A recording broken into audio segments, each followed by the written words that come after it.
Hi, എന്താണ് എല്ലാവരുടെയും വിശേഷം? സുഖമല്ലേ? എന്തെങ്കിലും ദുഃഖങ്ങൾ അനുഭവിക്കുന്നുണ്ടെങ്കിൽ എല്ലാം ശരിയാകും. ഒരു ടെൻഷനും വിചാരിക്കണ്ട. പിന്നെ കുറച്ച് പേർ എന്നോട് കമൻറ്റ് ബോക്സിൽ ചോദിച്ചിരുന്നു, ബ്രോ ഇപ്പോൾ എവിടെയാണ്? ഞാൻ കുറേ കാലങ്ങളായിട്ട് ഇപ്പോൾ ദുബായിലാണ്, നാട്ടിലില്ല. എന്തായാലും നല്ല കിടിലം കഥയാണ്, അടിപ്പൻ ത്രില്ലറാണ്, ഒന്നും പറയാനില്ല. നിങ്ങൾക്ക് കേട്ട ഒരു ഒന്നൊന്നര കഥയായിരിക്കും, കൂടുതലൊന്നും പറയുന്നില്ല. നിങ്ങളൊന്ന് ലൈക്ക് ചെയ്ത് കണ്ടോളൂ. കഥയുടെ തുടക്കത്തിൽ തന്നെ എന്നത്തെയും പോലെ സൂര്യൻ്റെ പ്രഭാതരശ്മികൾ ഭൂമിയിലേക്ക് പ്രകാശം ചൊരിഞ്ഞു. ആ പ്രകാശകിരണങ്ങൾ അറബിക്കടലിൻ്റെ റാണിയായ കൊച്ചിയിലെ ശാന്തിനഗർ 13th സ്ട്രീറ്റിലെ ഒരു വില്ലയിൽ ഉറങ്ങിക്കിടന്ന സൂര്യനാരായണൻ്റെ കണ്ണുകളിലേക്ക് പതിച്ചു. ഉറക്കത്തിലെന്ന പോലെ പുതപ്പ് തലയിലേക്ക് വീണ്ടും വലിച്ചിട്ടുകൊണ്ട് അവൻ വീണ്ടും കിടന്നു. കുറച്ചു നേരത്തെ ഉറക്കത്തിന് ശേഷം മുറിയുടെ വാതിൽ ആരോ മുട്ടുന്നത് കേട്ടാണ് സൂര്യ കണ്ണു തുറന്നത്. അലങ്കോലമായി കിടന്ന മുറിയിലൂടെ വാതിലിൻ്റെ അരികിലേക്ക് നടന്ന് സൂര്യയുടെ കാൽപാദം എന്തിനെയോ തട്ടിത്തെറിപ്പിച്ചു. ശബ്ദം കേട്ട ഭാഗത്തേക്ക് നോക്കിയ സൂര്യ അത് താൻ ഇന്നലെ രാത്രിയിൽ എപ്പോഴോ കുടിച്ചു തീർത്ത് വലിച്ചെറിഞ്ഞ മദ്യത്തിൻ്റെ കുപ്പിയാണെന്ന് തിരിച്ചറിഞ്ഞു. അത് കാലുകൊണ്ട് വീണ്ടും തട്ടിമാറ്റി. വാതിൽ തുറന്നുകൊണ്ട് സൂര്യ പുറത്തേക്ക് നോക്കി. പുറത്തു നിൽക്കുന്ന ആളിനെ കണ്ടതും സൂര്യ ഉറക്കം പൂർത്തിയാവാതെ ഒരു കോട്ടുവായിട്ട് കൊണ്ട് പറഞ്ഞു, ഞാനിന്ന് കുറേയധികം വൈകിപ്പോയല്ലേ അമ്മ. സംസാരിക്കാൻ വാക്കുകൾ കിട്ടാതെ തൻ്റെ ഉള്ളിൽ നിന്നും തികട്ടി വന്ന സങ്കടങ്ങളെ ഉള്ളിലൊതുക്കിക്കൊണ്ട് മറ്റൊന്നും പറയാനാവാതെ സൂര്യ നിശബ്ദനായി. അവനെ ആശ്വസിപ്പിക്കാൻ എന്ന പോലെ സൂര്യയുടെ അമ്മ ശ്രീദേവി അവൻ്റെ തോളിൽ കൈവച്ചുകൊണ്ട് പറഞ്ഞു, മോനെ നീ ചായ കുടിക്ക്. കയ്യിലിരുന്ന കപ്പ് സൂര്യയുടെ മുന്നിലേക്ക് നീട്ടിക്കൊണ്ട് പറഞ്ഞു. അതിന് ഒരു പുഞ്ചിരിയോടെ അമ്മയുടെ കണ്ണുകളിൽ നോക്കിക്കൊണ്ട് സൂര്യ ചോദിച്ചു, ഇന്നത്തെ ദിവസം എന്തെങ്കിലും എൻ്റെ കഴുത്തിന് താഴെ ഇറങ്ങുമെന്ന് അമ്മയ്ക്ക് തോന്നുന്നുണ്ടോ? വേണ്ട അമ്മേ എന്ന് പറഞ്ഞുകൊണ്ട് സൂര്യ മുഖം തിരിച്ചു. വീണ്ടും വാതിലടച്ചുകൊണ്ട് സൂര്യ തിരിഞ്ഞു നടന്നു. നേരെ പോയത് മുഖം കഴുകാനാണ്. അവൻ്റെ മുഖത്തെ ഉറക്കത്തിൻ്റെ ക്ഷീണം കഴുകിക്കളഞ്ഞിട്ട് ആദ്യം നോക്കിയത് ബെഡിൻ്റെ മുകളിൽ ഭിത്തിയിൽ തൂക്കിയിരുന്ന ഒരു വലിയ ഫോട്ടോയിലെ അവൻ്റെ തന്നെ മുഖത്തേക്കാണ്. ശേഷം ഫോട്ടോയിൽ തന്നിലേക്ക് ചേർന്ന് തന്നെ കെട്ടിപ്പിടിച്ചിരിക്കുന്ന അവൻ്റെ എല്ലാമായിരുന്ന ഗൗരി സൂര്യനാരായണൻ. 15 മാസങ്ങൾക്ക് മുമ്പ് സൂര്യയും ഗൗരിയും അവൾക്ക് ഏറ്റവും പ്രിയപ്പെട്ട അതിരപ്പള്ളിയിലേക്ക് ഒരുമിച്ചൊരു യാത്ര പോയപ്പോൾ എടുത്ത ഫോട്ടോയാണിത്. അവൾക്ക് ഏറ്റവും ഇഷ്ടപ്പെട്ട, തൻ്റെ കൂടെ ഏറ്റവും ഇഷ്ടപ്പെട്ട സ്ഥലത്ത് ചിലവഴിച്ച നിമിഷങ്ങൾ ഒരിക്കലും മായ്ക്കപ്പെടരുതെന്ന് ഗൗരിക്ക് നിർബന്ധമുണ്ടായിരുന്നു. അവൾ തന്നെയാണ് ഈ ചിത്രം ബെഡിൻ്റെ തലഭാഗത്തെ ഭിത്തിയിൽ തൂക്കിയത്. ആ ചിത്രത്തിലേക്ക് നോക്കിയപ്പോൾ ഒരു നിമിഷം സൂര്യ തൻ്റെ ഭൂതകാലത്തിലേക്ക് പോയി. പെട്ടെന്ന് അത് തിരിച്ചറിഞ്ഞെന്ന വണ്ണം ഒരു ഞെട്ടലോടെ പഴയ ഓർമ്മകളിൽ നിന്നും സൂര്യ പുറത്തു വന്നു. അവൻ്റെ കണ്ണുകൾ എന്തിനെയോ പരിധി. ഒടുവിൽ അതിനെ കണ്ടെത്തി, തൻ്റെ ഷെൽഫിൽ സൂക്ഷിച്ചിരിക്കുന്ന മദ്യക്കുപ്പികൾ. അത് കണ്ടതും വേദനയിലെ ഒരു തഴുകൽ എന്ന പോലെ ആശ്വാസത്തിൻ്റെ ഒരു തലോടൽ സൂര്യയുടെ കണ്ണുകളിൽ നിന്നും വ്യക്തമായിരുന്നു. ഷെൽഫിൻ്റെ അരികിലേക്ക് നടന്ന് അതിൽ നിന്നും ഒരു കുപ്പി കയ്യിലെടുത്തുകൊണ്ട് സങ്കടം കലർന്ന ഒരു പുഞ്ചിരി ചുണ്ടിലെത്തിച്ചു. ഇന്നവൻ ഈ ലോകത്ത് ഏറ്റവും കൂടുതൽ ആശ്വാസം തേടുന്നത് കയ്യിലിരിക്കുന്ന ഈ മദ്യത്തിൽ നിന്നാണ്. ഒരു കാലത്തെ തൻ്റെ പോലീസ് യൂണിഫോമിനെ സൂര്യ എന്തുമാത്രം സ്നേഹിച്ചിരുന്നുവോ അത്രയും അവനിന്ന് ആ ലഹരിയെ സ്നേഹിക്കുന്നു. കുപ്പിയുടെ മൂടി തുറന്ന് കുടിക്കാനായി കൈകൾ മുകളിലേക്ക് ഉയർത്തിയപ്പോഴാണ് ഇന്നത്തെ ദിവസത്തിൻ്റെ വില എന്താണെന്ന് അവൻ്റെ ചിന്തകളിൽ വന്നത്. പാടില്ല, ഇന്ന് അവളെ കാണാൻ പോകണം. അവളുടെ അരികിലേക്ക് ചെല്ലുമ്പോൾ അവൾക്ക് ഇഷ്ടമില്ലാത്ത ശീലങ്ങളൊന്നും പാടില്ല. സൂര്യ അവനോട് തന്നെ പറഞ്ഞു. കയ്യിലിരുന്ന കുപ്പി തിരിച്ച് അവിടെ തന്നെ വെച്ചു. രാവിലത്തെ കുളിയും പല്ലുതേപ്പും കഴിഞ്ഞ് ഒരു യാത്രയ്ക്കുള്ള പുറപ്പാടോടെ റെഡിയായി പുറത്തിറങ്ങി താഴേക്ക് വന്നു. ശ്രീദേവി അമ്മ സൂര്യയെ കാത്ത് അവിടെ നിൽപ്പുണ്ടായിരുന്നു. അവനെ കണ്ടതും എണീറ്റുകൊണ്ട് പറഞ്ഞു, മോനെ എന്തെങ്കിലും കഴിച്ചിട്ട് പോകാം, അമ്മയും കൂടി വരാൻ നിൻ്റെ ഒപ്പം. അതിന് ഒരു പുഞ്ചിരിയോടുകൂടി സൂര്യ മറുപടി പറഞ്ഞു, എൻ്റെയും ഗൗരിയുടെയും ലോകത്ത് ഇന്ന് ഞങ്ങൾ മാത്രം മതിയമ്മേ. അമ്മ കഴിച്ചോളൂ, ഞാൻ ഇറങ്ങുന്നു. കാറിൻ്റെ താക്കോലുമായി സൂര്യ പുറത്തേക്ക് നടന്നു. ഗേറ്റ് കടന്ന് കാറ് കൺമുന്നിൽ നിന്നും മറയുന്നത് വരെ അമ്മ നോക്കി നിന്നു. കണ്ണിൽ നിന്നും ഒഴുകി വന്നുകൊണ്ടിരുന്ന കണ്ണുനീരിനെ സാരിത്തുമ്പ് കൊണ്ട് തുടച്ചുകൊണ്ട് അകത്തേക്ക് പോയി. സൂര്യ തൻ്റെ കാറിൽ തൻ്റെ തറവാട്ടിലേക്കുള്ള യാത്രയിലാണ്. തൻ്റെ എല്ലാമായിരുന്ന ഗൗരിയെ കാണാൻ പോകുന്ന വഴിക്ക് അവൻ്റെ മനസ്സിൽ ഒരുപാട് കാര്യങ്ങൾ തികട്ടി വന്നു. ഗൗരിയെ കാണണം, അവളോട് ഒരുപാട് നേരം വർത്തമാനം പറയണം. അങ്ങനെ എന്തൊക്കെയോ ആഗ്രഹിച്ചുകൊണ്ട് സൂര്യ യാത്ര തുടർന്നു. ഇതേ സമയം എറണാകുളം സിറ്റി പോലീസ് കമ്മീഷണറുടെ ഓഫീസിലെ ചുവരിലെ ക്ലോക്കിൽ സമയം 10:15. അസിസ്റ്റന്റ് കമ്മീഷണറുടെ ഔദ്യോഗിക വാഹനത്തിൽ ACP അരുന്ധതി റാണി IPS ഓഫീസിലേക്ക് എത്തി കാറിൽ നിന്നിറങ്ങുമ്പോൾ മൊബൈൽ ഫോണിൽ അച്ഛനുമായി സംസാരിച്ചുകൊണ്ടാണ് വന്നത്. കീഴുദ്യോഗസ്ഥരെല്ലാം അരുന്ധതിയെ കണ്ട് സല്യൂട്ട് ചെയ്യുന്നുണ്ടായിരുന്നു. അതിനെല്ലാം മുഖമുയർത്തി മറുപടിയും നൽകി അകത്തേക്ക് നടന്നു. തൻ്റെ ക്യാബിലേക്ക് കയറുന്നതിന് തൊട്ടു മുമ്പ് സിറ്റി പോലീസ് കമ്മീഷണർ എന്ന ബോർഡ് വെച്ച മുറിയിലേക്ക് താല്പര്യമില്ലാത്ത രീതിയിൽ ഒന്ന് നോക്കി. ഇല്ല, ഇന്നും വന്നിട്ടില്ല. ആ മുറിയും കസാരയും ഇന്നും ഒഴിഞ്ഞു തന്നെ കിടക്കുന്നു. അത് തിരിച്ചറിഞ്ഞപ്പോൾ അതിൻ്റെ നീരസം അരുന്ധതിയുടെ മുഖത്തുണ്ടായി. തൻ്റെ ക്യാബിനിലേക്ക് കയറി കസാരയിലേക്ക് ഇരുന്നു. അച്ഛൻ, ഞാൻ ഓഫീസിലെത്തി. അമ്മയോട് പറയണം ഞാൻ അമ്പലത്തിൽ പോയിട്ട് തന്നെ ഓഫീസിലേക്ക് വന്നതെന്ന്. ഇന്ന് പിറന്നാളായിട്ട് അമ്മയുടെ ആജ്ഞ അനുസരിച്ചില്ല എന്ന് വേണ്ട. അടുത്തുള്ള ഭഗവതിയുടെ ക്ഷേത്രത്തിൽ പോയി നന്നായി പ്രാർത്ഥിച്ചു എന്ന് പറഞ്ഞേക്ക്. ശരി അച്ഛാ, ഞാൻ വയ്ക്കട്ടെ. ഡ്യൂട്ടി കഴിഞ്ഞ് കാണാം. Okay, bye, see you. Arundhati phone കട്ടാക്കി മുൻപിലുള്ള ടേബിളിലേക്ക് വെച്ചു. ശേഷം തൻ്റെ പേഴ്സണൽ ഡ്രോയർ തുറന്നു. ഒരു കാലത്ത് സൗത്ത് ഇന്ത്യ മുഴുവനും ഇളക്കിമറിച്ച് the vampire serial killing crime സ്റ്റോറിയുടെ കേസ് ഫയൽ പുറത്തെടുത്തു. തൻ്റെ ട്രെയിനിങ് പീരീഡിൽ തന്നെ ഏറ്റവും ഭയപ്പെടുത്തിയതും ആശ്ചര്യപ്പെടുത്തിയതുമായ കേസ് ഫയൽ. അരുന്ധതിയുടെ പോലീസ് സർവീസ് ആരംഭിക്കുന്നത് വാമ്പയർ കേസ് അതിസമർത്ഥമായി തെളിയിച്ച് മികച്ച പോലീസ് ഓഫീസർ എന്ന ബഹുമതി നേടിയ സൂര്യനാരായണൻ IPSന്റെ കീഴിൽ അസിസ്റ്റന്റായിട്ടും. പക്ഷേ നാളിതുവരെ ആ മിടുക്കനായ ചെറുപ്പക്കാരനെ അവൾക്ക് നേരിൽ കാണാൻ കഴിഞ്ഞിട്ടില്ല. തൻ്റെ സഹപ്രവർത്തകരുടെയും മേലുദ്യോഗസ്ഥരുടെയും വാക്കുകളിൽ കൂടിയല്ലാതെ സൂര്യനാരായണനെ പറ്റി അറിഞ്ഞിരുന്നില്ല. May I come in madam? പുറത്തുനിന്ന് കോൺസ്റ്റബിൾ കുമാരന്റെ ചോദ്യം കേട്ടാണ് അരുന്ധതി ചിന്തയിൽ നിന്നും ഉണർന്നത്. യെസ്, ആ കുമാരേട്ട, കയറി വാ. അകത്തേക്ക് വന്ന കുമാരൻ ACPയെ സല്യൂട്ട് ചെയ്ത് ഒരു ഫയൽ മുന്നിലേക്ക് നീട്ടിക്കൊണ്ട് പറഞ്ഞു, മാഡം, DGP രഘുറാം സാർ തന്നുവിട്ടതാണ്. ഇതിനൊരു ഫൈനൽ റിപ്പോർട്ട് ഇന്ന് തന്നെ കൊടുക്കണമെന്ന് പറഞ്ഞു. കുമാരേട്ടൻ ഇരിക്കെ മുന്നിലെ ചെയർ ചൂണ്ടിക്കൊണ്ട് അരുന്ധതി പറഞ്ഞു, കുമാരേട്ട, ഞാൻ സർവീസിൽ വന്നിട്ട് വെറും 7 മാസമേ ആയിട്ടുള്ളൂ. അതും ഒരു ACP ആയിട്ട്. ഒരു ന്യൂ കമറായ എനിക്ക് കാര്യങ്ങളൊക്കെ പറഞ്ഞു തരേണ്ട കമ്മീഷണർ സാർ ലീവ് എടുത്ത് എവിടെയോ മുങ്ങി നടക്കുന്നു. ഈ ഫൈനൽ റിപ്പോർട്ടൊക്കെ തയ്യാറാക്കാൻ ഹെൽപ്പ് ചോദിക്കാൻ പോലും ഇവിടെ ആരുമില്ല. എൻ്റെ ഒരു വിധിയെ എന്ന് പറഞ്ഞുകൊണ്ട് അരുന്ധതി തലയിൽ കൈവച്ചു. മേഡം വിഷമിക്കണ്ട, അദ്ദേഹം ഉടൻ ലീവ് മതിയാക്കി തിരിച്ചു വരുമെന്ന് എൻ്റെ മനസ്സ് പറയുന്നു. മേഡം പേടിക്കണ്ട, കഴിയുന്ന പോലെ ഒന്ന് ഫയൽ പഠിച്ചിട്ട് ഒരു റിപ്പോർട്ട് കൊടുത്താൽ മതി. DGP സാർ ഒരു പാവമാണ്, അദ്ദേഹം പ്രശ്നമൊന്നും ഉണ്ടാക്കില്ല. അരുന്ധതി അതിന് മറുപടിയായി ഒന്ന് പുഞ്ചിരിച്ചു. മേഡം, എന്നാൽ ഞാൻ ഇറങ്ങട്ടെ എന്ന് പറഞ്ഞുകൊണ്ട് തൊപ്പി തലയിലേക്ക് വെച്ചുകൊണ്ട് കുമാരൻ എഴുന്നേറ്റു. കുമാരേട്ടന് കുടിക്കാൻ എന്തെങ്കിലും? വേണ്ട മേഡം, ഞാൻ ഇറങ്ങുന്നു എന്ന് പറഞ്ഞുകൊണ്ട് സല്യൂട്ട് ചെയ്ത് പുറത്തേക്ക് പോയി. സൂര്യയുടെ കാറ് ഹൈവേയിൽ നിന്നും നാട്ടിൻപുറത്തെ ഒരു റോഡിലൂടെ ഒരു 12 കിലോമീറ്റർ ഉള്ളിലേക്ക് എത്തിയിരുന്നു. ഇരുവശങ്ങളും നെൽപ്പാടം കൊണ്ട് സമൃദ്ധമായ ഒരു പാത. ഒരു 10 മിനിറ്റ് യാത്ര കഴിഞ്ഞു. ഒരു പഴയ തറവാടിന്റെ മുമ്പിൽ കാർ ചെന്ന് നിന്നു. ഡോർ തുറന്ന് പുറത്തേക്കിറങ്ങിയ സൂര്യ താൻ പിച്ച വെച്ച് നടന്നിരുന്ന തറവാടും പരിസരവും നന്നായി ഒന്ന് നോക്കി. ആ തറവാട്ടിൽ ഒരുപാട് നല്ല ഓർമ്മകൾ സൂര്യക്കുണ്ടായിരുന്നു. തറവാട്ടിലെ കാര്യങ്ങൾ നോക്കാൻ ഏൽപ്പിച്ച കാര്യസ്ഥൻ ഗംഗാധരനെ കാണാനില്ല. ചുറ്റും നോക്കി ഉറക്കെ വിളിച്ചുകൊണ്ട് മുന്നിലേക്ക് നടന്നു. പക്ഷെ ആരുമില്ലായിരുന്നു അവിടെ. സൂര്യ ഗൗരിയുടെ അടുത്തേക്ക് പോകാൻ മനസ്സുകൊണ്ട് കൊതിച്ചു. അവൻ മുൻപിലേക്ക് നടന്നു. കുറച്ചു ദൂരം ചെന്നപ്പോൾ നിറയെ റോസാച്ചെടികൾ പൂത്തു നിൽക്കുന്നു. ഒരു വാഗമരച്ചുവട്ടിൽ അസ്ഥിത്തറയിൽ ആരോ വിളക്ക് വച്ചിരിക്കുന്നു. ഗംഗാധരനാവണം, അല്ലാതെ ആര്? അസ്ഥിത്തറയുടെ മുകളിൽ വാഗപ്പൂക്കൾ ചിന്നിച്ചിതറി കിടക്കുന്നു. അസ്ഥിത്തറയിലെ കൊളുത്തിയ വിളക്കിൽ നോക്കി സൂര്യ മെല്ലെ വിളിച്ചു, ഗൗരി, ഗൗരി, ഞാനാടോ? താൻ എന്നോട് പിണക്കാണോ? ഗൗരി ഉറങ്ങുന്ന മണ്ണിൽ നിന്നും അവളോട് സംസാരിക്കുമ്പോൾ സൂര്യയുടെ ശബ്ദം ഇടറുന്നുണ്ടായിരുന്നു. കുറ്റബോധവും വിഷമവും സൂര്യയുടെ മനസ്സിനെ വേട്ടയാടി. ഗൗരിയുടെ കുഴിമാടത്തിന്റെ അരികിൽ നിന്ന് സൂര്യ പൊട്ടിക്കരഞ്ഞു. പെട്ടെന്നാണ് തൻ്റെ തോളിൽ ആരുടെയോ കൈ പതിച്ചു എന്ന് സൂര്യയ്ക്ക് തോന്നിയത്. തിരിഞ്ഞു നോക്കിയപ്പോൾ അത് കാര്യസ്ഥൻ ഗംഗാധരനായിരുന്നു. സൂര്യ കണ്ണു തുടച്ചുകൊണ്ട് എഴുന്നേറ്റു. ആ, ഗംഗാധരൻ ചേട്ടനോ? എപ്പോ എത്തി? ഞാൻ വന്നപ്പോൾ നോക്കിയിരുന്നു, കണ്ടില്ലല്ലോ. എവിടെയായിരുന്നു? ഞാൻ കവല വരെ ഒന്ന് പോയി. കുഞ്ഞു വന്നിട്ട് ഒരുപാട് നേരമായോ? ഇല്ല ചേട്ടാ, ഞാൻ വന്നതേ ഉള്ളൂ. ആരെയും കണ്ടില്ല, അതുകൊണ്ട് നേരെ ഇങ്ങോട്ട് പോന്നു. ഗംഗാധരൻ ഗൗരിയുടെ കുഴിമാടത്തിലേക്കൊന്ന് നോക്കിക്കൊണ്ട് സൂര്യയോട് ചോദിച്ചു, 1 വർഷമല്ലേ കുഞ്ഞേ? സൂര്യ ഒന്ന് മൂളിക്കൊണ്ട് മുന്നോട്ട് നടന്നു. പിറകെ ഗംഗാധരനും. കുഞ്ഞേ, എനിക്ക് കുഞ്ഞിനോടൊരു കാര്യം പറയാനുണ്ട്. ഉമ്മറത്തേക്കുള്ള നടപ്പിനിടയിൽ ഗംഗാധരൻ പറഞ്ഞു. എന്താ ചേട്ടാ, പറഞ്ഞോളൂ. കുഞ്ഞേ, എല്ലാം കഴിഞ്ഞിട്ടിപ്പോൾ കൊല്ലം 1 ആയി. അന്നത്തെ ആ സംഭവങ്ങൾക്ക് ശേഷം കുഞ്ഞിനെ ഇന്നാണ് ഞാൻ കള്ളിൻ്റെ കൂട്ടില്ലാതെ സ്വബോധത്തോടെ ഒന്ന് കാണുന്നത്. കുഞ്ഞിനെ തിരുത്താനും ഉപദേശിക്കാനുള്ള പഠിപ്പോ വിവരമോ ഈ കിഴവൻ കാര്യസ്ഥനില്ല. കുഞ്ഞിൻ്റെ ചെറുപ്പത്തിൽ ഞാൻ കുഞ്ഞിനെ കുറെ എടുത്തുകൊണ്ട് നടന്നിട്ടുണ്ട്. ആ സ്വാതന്ത്ര്യത്തിൽ പറയുകയാണെന്ന് കരുതിയാൽ മതി. ഇനിയെങ്കിലും എല്ലാം മറന്ന് ആ പഴയ ജീവിതത്തിലേക്ക് പൊക്കിയൂടെ? സൂര്യനാരായണൻ IPSന്റെ തറവാട്ടിലെ കാര്യസ്ഥൻ എന്ന് പറയുന്നത് ഒരു ഗമയായിരുന്നു.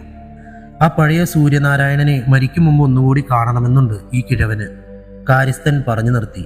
സൂര്യയുടെ മുഖത്തു നിന്നും സങ്കടം കലർന്നൊരു പുഞ്ചിരി മാത്രമാണ് മറുപടിയായി കിട്ടിയത്. സമയം കുറെ കടന്നുപോയി. ഒരുപാട് നേരം ഗൗരിയുടെ കുഴിമാടത്തിനടുത്ത് ചിലവിട്ടിട്ടാണ് സൂര്യ മടങ്ങിയത്. തിരികെയുള്ള യാത്രക്കിടയിൽ സൂര്യയുടെ മനസ്സിൽ ജീവന്റെ തുടിപ്പിനു വേണ്ടി അവസാന നിമിഷം തൻ്റെ കൈകളിൽ കിടന്നു പിടഞ്ഞ ഗൗരിയുടെ മുഖം, ആ ഭൂതകാലം കടന്നു വന്നു. ഒരു നിമിഷം അവൻ്റെ മനസ്സിൻ്റെ നിയന്ത്രണം കയ്യിൽ നിന്നും പോയി. അതിൻ്റെ ഫലമെന്നോണം സൂര്യ ഒരു വലിയ ശബ്ദത്തോടെ തൻ്റെ കാറ് സൈഡിലേക്ക് ഒതുക്കി നിർത്തി. സ്റ്റിയറിംഗിൽ മുഖം പൊത്തി നെഞ്ചോട് ചേർത്ത് അവൻ കുറേ നേരം കിടന്നു. പഴയ ഭൂതകാലത്തിലെ ഓർമ്മകൾ വീണ്ടും വീണ്ടും മനസ്സിൽ മിന്നിമറഞ്ഞു.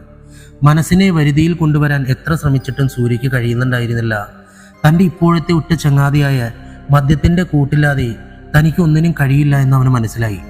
എത്രയും പെട്ടെന്ന് ആ ലഹരിയിലേക്ക് ലയിക്കാൻ സൂര്യ കുതിച്ചു. പെട്ടെന്നാണ് ചുറ്റും നോക്കിയപ്പോൾ സൂര്യയുടെ കണ്ണുകൾ ഒരിടത്ത് ഉടക്കിയത്. Hotel Mithuna international bar restaurant. തേടി നടന്ന എന്തിനെയോ കണ്ടുപിടിച്ചൊരു കൗതുകം അപ്പോൾ സൂര്യയുടെ മനസ്സിലുണ്ടായി.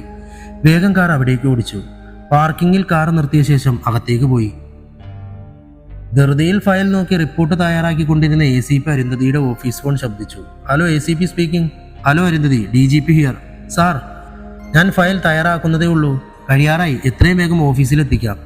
If you don't mind. സാറിന് തന്നെ അറിയാമല്ലോ വൈകുന്നതിൻ്റെ കാരണം. Sorry sir. No problem Arundhati. താനൊരു കാര്യം ചെയ്യേ, താൻ എൻ്റെ ഓഫീസിലേക്ക് വരൂ. തന്നോട് കുറച്ച് കാര്യങ്ങൾ പറയാനുണ്ട്. ഓക്കെ സാർ, ഞാനൊരു 15 മിനിറ്റിൻ്റെ ഉള്ളിൽ അവിടെ എത്താം.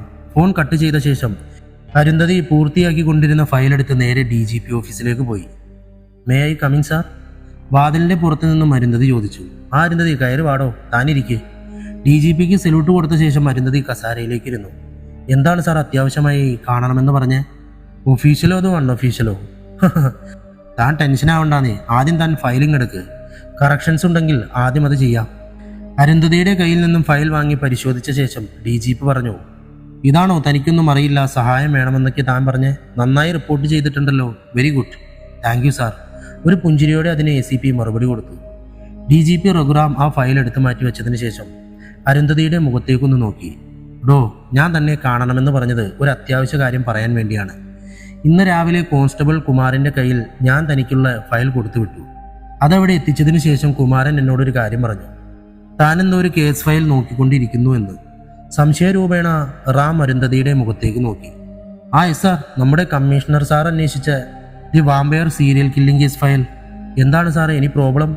ഒരു ഞെട്ടലോടെ അരുന്ധതി രഘുറാമിൻ്റെ മുഖത്തേക്ക് നോക്കിക്കൊണ്ട് ചോദിച്ചു. അല്പനേരം നിശബ്ദനായി ഇരുന്നതിന് ശേഷം രഘുറാം കസാരയിൽ നിന്ന് എഴുന്നേറ്റുകൊണ്ട് പറഞ്ഞു. അരുന്ധതി, താൻ ആ കേസിനെ പറ്റി അറിയാൻ ശ്രമിക്കുകയാണെങ്കിൽ പ്രത്യേകിച്ചൊന്നുമില്ല.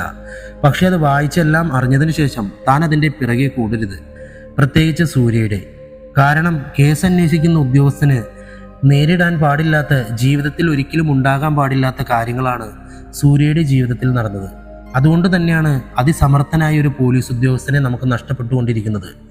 ഞാൻ പറഞ്ഞത് വെറും കെട്ടുകഥകളല്ല, റാം പറഞ്ഞു നിർത്തി. സാർ, ഞാൻ അങ്ങനെയൊന്നും ഉദ്ദേശിച്ചില്ല. എൻ്റെ ട്രെയിനിങ് പീരീഡിൽ തന്നെ ആ കേസ് ഒരുപാട് എന്നെ ത്രില്ലിംഗ് ആക്കി. അങ്ങനെയാണ് അതിൻ്റെ പിറകിൽ കൂടിയത്. സാർ ഇങ്ങനെയൊക്കെ പറയുമ്പോൾ എനിക്കെന്തോ ഭയം തോന്നുന്നു. അതിന് ഒന്ന് പുഞ്ചിരിച്ചുകൊണ്ട് രഘുറാം മറുപടി പറഞ്ഞു. അരുന്ധതി, ആ കേസ് ഫയൽ വായിച്ചാൽ ആരും ഞെട്ടലോടെയും ഭയത്തോടെയും അല്ലാതെ അത് നോക്കിത്തീരില്ല. അതുകൊണ്ട് തന്നെയാണ് പോലീസ് ഫോഴ്സ് ആ കേസ് ഫയലിനെ the vampire serial killing case file എന്ന് വിളിക്കുന്നത്. അതുകൊണ്ട് അതിനെപ്പറ്റി ഒരുപാട് അറിയാൻ ശ്രമിക്കാതെ ഇരിക്കുന്നതാണ് നല്ലത്. ഞാൻ പറഞ്ഞു എന്ന് മാത്രം.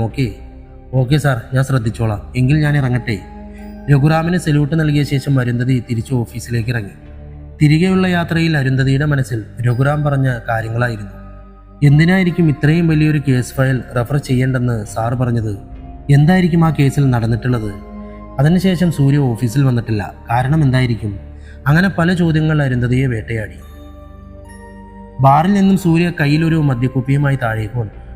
ഒരു പോലീസുകാരനിൽ നിന്നും മാറി മദ്യത്തിന് അടിമപ്പെട്ട ഒരു വ്യക്തിയെ പോലെ. കാറിൽ കയറിയപ്പോൾ തന്നെ കുപ്പിയുടെ മൂടി തുറന്ന് കാൽ ഭാഗത്തോളം കുടിച്ചു. ബാക്കി ഇടത്തെ കൈയിൽ പിടിച്ചുകൊണ്ട് ഒരു കൈകൊണ്ട് വീണ്ടും കാറിൽ യാത്ര തുടങ്ങി.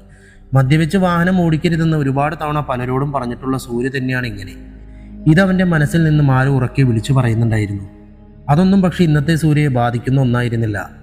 നേരം ഇരുട്ടി ഒരുപാട് നേരത്തെ യാത്രയ്ക്ക് ശേഷം സൂര്യ എറണാകുളം സിറ്റിയിലേക്ക് എത്തി. അപ്പോഴേക്കും മദ്യക്കുപ്പി ശൂന്യമായിരുന്നു. സമയം രാത്രി 11 കഴിഞ്ഞു. സൂര്യയുടെ ബോധമനസ്സിൽ നിന്നും കാറിന്റെ നിയന്ത്രണം ചെറുതായി തെറ്റുന്നുണ്ടായിരുന്നു. എതിരെ വന്ന വാഹനത്തിന്റെ കാഠിന്യമുള്ള വെളിച്ചം ഒരു നിമിഷം സൂര്യയുടെ കണ്ണുകളെ അന്ധനാക്കി. ടാറിൽ നിന്നും മൺപാതയിലേക്ക് നിയന്ത്രണം വിട്ടുപോയ കാറ് മയിൽക്കുറ്റിയിലിടിച്ച് ഒരു വലിയ ശബ്ദത്തോടെ മറിഞ്ഞു. മദ്യലഹരിയിലായിരുന്നതുകൊണ്ട് കാറിൽ നിന്നും ഇറങ്ങാൻ നോക്കിയിട്ട് സൂര്യക്ക് കഴിഞ്ഞില്ല. കയ്യിൽ നെറ്റിയിൽ നിന്നും രക്തം വാർന്നൊഴുകുന്നുണ്ടായിരുന്നു. മദ്യലഹരിയുടെ കൂടെ മുറിവിന്റെ വേദന കൂടിയായപ്പോൾ അവ കാറിന്റെ പുറത്തേക്കിറങ്ങാനുള്ള സൂര്യയുടെ ശ്രമത്തെ തളർത്തി. സൂര്യയുടെ കണ്ണുകളടഞ്ഞു. പതുക്കെ സൂര്യയുടെ ബോധം നഷ്ടപ്പെട്ടു. ആ മൺപാതയിൽ ബോധരഹിതനായി സൂര്യ കിടന്നു. ഒടുവിൽ അതുവഴി വന്ന ഒരു ലോറി ഡ്രൈവറും കുറച്ച് നാട്ടുകാരും ചേർന്നാണ് സൂര്യയെ ആശുപത്രിയിൽ എത്തിച്ചത്. അവിടെ ഉണ്ടായിരുന്ന ആർക്കും രക്തത്തിൽ കുളിച്ചു കിടന്ന സൂര്യയെ തിരിച്ചറിയാൻ കഴിഞ്ഞില്ല. ഡ്യൂട്ടി ഡോക്ടർ വേഗം ഓർത്തോ ഡോക്ടറായ നിരഞ്ജനയെ വിളിപ്പിച്ചു.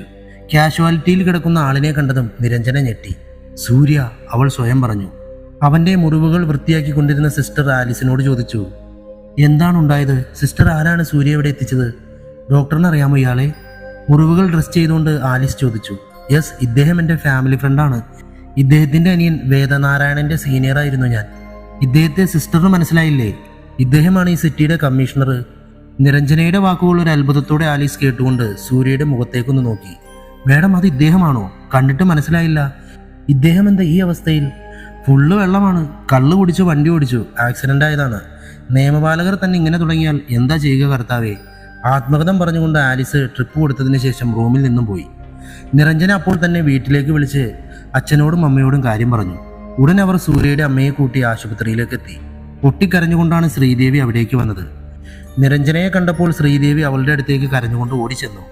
കരയണ്ട അമ്മേ, സൂര്യയ്ക്ക് ഒന്നുമില്ല, ചെറിയൊരു ആക്സിഡന്റ് ആണ്. കരയണ്ട മോളെ, എനിക്ക് അവനെ ഒന്ന് കാണണം. ഒന്ന് കാണിക്കന്നെ, എന്നെ ഒന്ന് കൂട്ടിക്കൊണ്ടു പോ. പൊട്ടിക്കരഞ്ഞുകൊണ്ട് ശ്രീദേവി പറഞ്ഞു. അമ്മ വാ എന്ന് പറഞ്ഞ് ശ്രീദേവിയെ വിളിച്ചുകൊണ്ട് അകത്തേക്ക് പോയി. സൂര്യയുടെ കയ്യിലെയും കാലിലെയും തലയിലെയും ഒക്കെ മുറിവുകൾ കണ്ടപ്പോൾ ശ്രീദേവിയുടെ കരച്ചിൽ വീണ്ടും കൂടി. മോനെ സൂര്യ, എണീക്ക് മോനെ. കരഞ്ഞുകൊണ്ട് അവർ കുറെ വിളിച്ചെങ്കിലും സൂര്യ ഉണർന്നില്ല. അമ്മേ, സൂര്യ ഉറങ്ങിക്കോട്ടെ, വിളിക്കണ്ട, വാ നമുക്ക് പുറത്തിരിക്കാം. നിരഞ്ജനയുടെ ചുമലിലേക്ക് ചാഞ്ഞു നിന്ന് ശ്രീദേവി വീണ്ടും കരഞ്ഞു. അമ്മേ വാ എന്ന് വിളിച്ചുകൊണ്ട് നിരഞ്ജന ശ്രീദേവിയെ കൊണ്ട് അവളുടെ ക്യാബിനിലേക്ക് പോയി. കൂടെ അവളുടെ അച്ഛനും അമ്മയും. അമ്മേ, അമ്മ ഇവിടെ ഇരിക്കേ, ഞാനൊന്ന് വാർഡിൽ പോയിട്ട് വരാം. കരയാതെ ഇരിക്കേ, ഞങ്ങളൊക്കെ ഇതേ ഇവിടെ തന്നെ ഉണ്ട്, വിഷമിക്കണ്ടാട്ടോ എന്ന് പറഞ്ഞിട്ട് നിരഞ്ജന പുറത്തേക്ക് പോയി. സമയം അർദ്ധരാത്രി. അരുന്ധതി തൻ്റെ ബ്രീഫ് കേസ് എടുത്തു. അതിൽ നിന്നും പോലീസ് ഫോഴ്സ് മുഴുവനും പേടിയോടെ നോക്കിക്കാണുന്ന ആ ഫയൽ പുറത്തെടുത്തു. അതിൻ്റെ ആദ്യ പേജ് ഓപ്പൺ ചെയ്തു. അതിൽ the vampire serial killing case file എന്ന് എഴുതിയിട്ടുണ്ടായിരുന്നു. അടുത്ത പേജിൽ ഒരു പെൺകുട്ടിയുടെ ഫോട്ടോയായിരുന്നു. പേര് ഐശ്വര്യ, വയസ്സ് 23, മെഡിക്കൽ സ്റ്റുഡൻറ്റ്. അവളായിരുന്നു ഈ സീരീസിലെ ആദ്യത്തെ ഇര. പേജുകൾ ഓരോന്നായി മറിച്ചു നോക്കി. മുഴുവൻ 11 പേർ, എല്ലാം പെൺകുട്ടികൾ തന്നെ. പക്ഷെ ഒരു കാര്യം അരുന്ധതിയെ അത്ഭുതപ്പെടുത്തി. ഈ സീരീസിൽ മരിച്ച എല്ലാവരും മെഡിക്കൽ സ്റ്റുഡൻസ് ആണ്.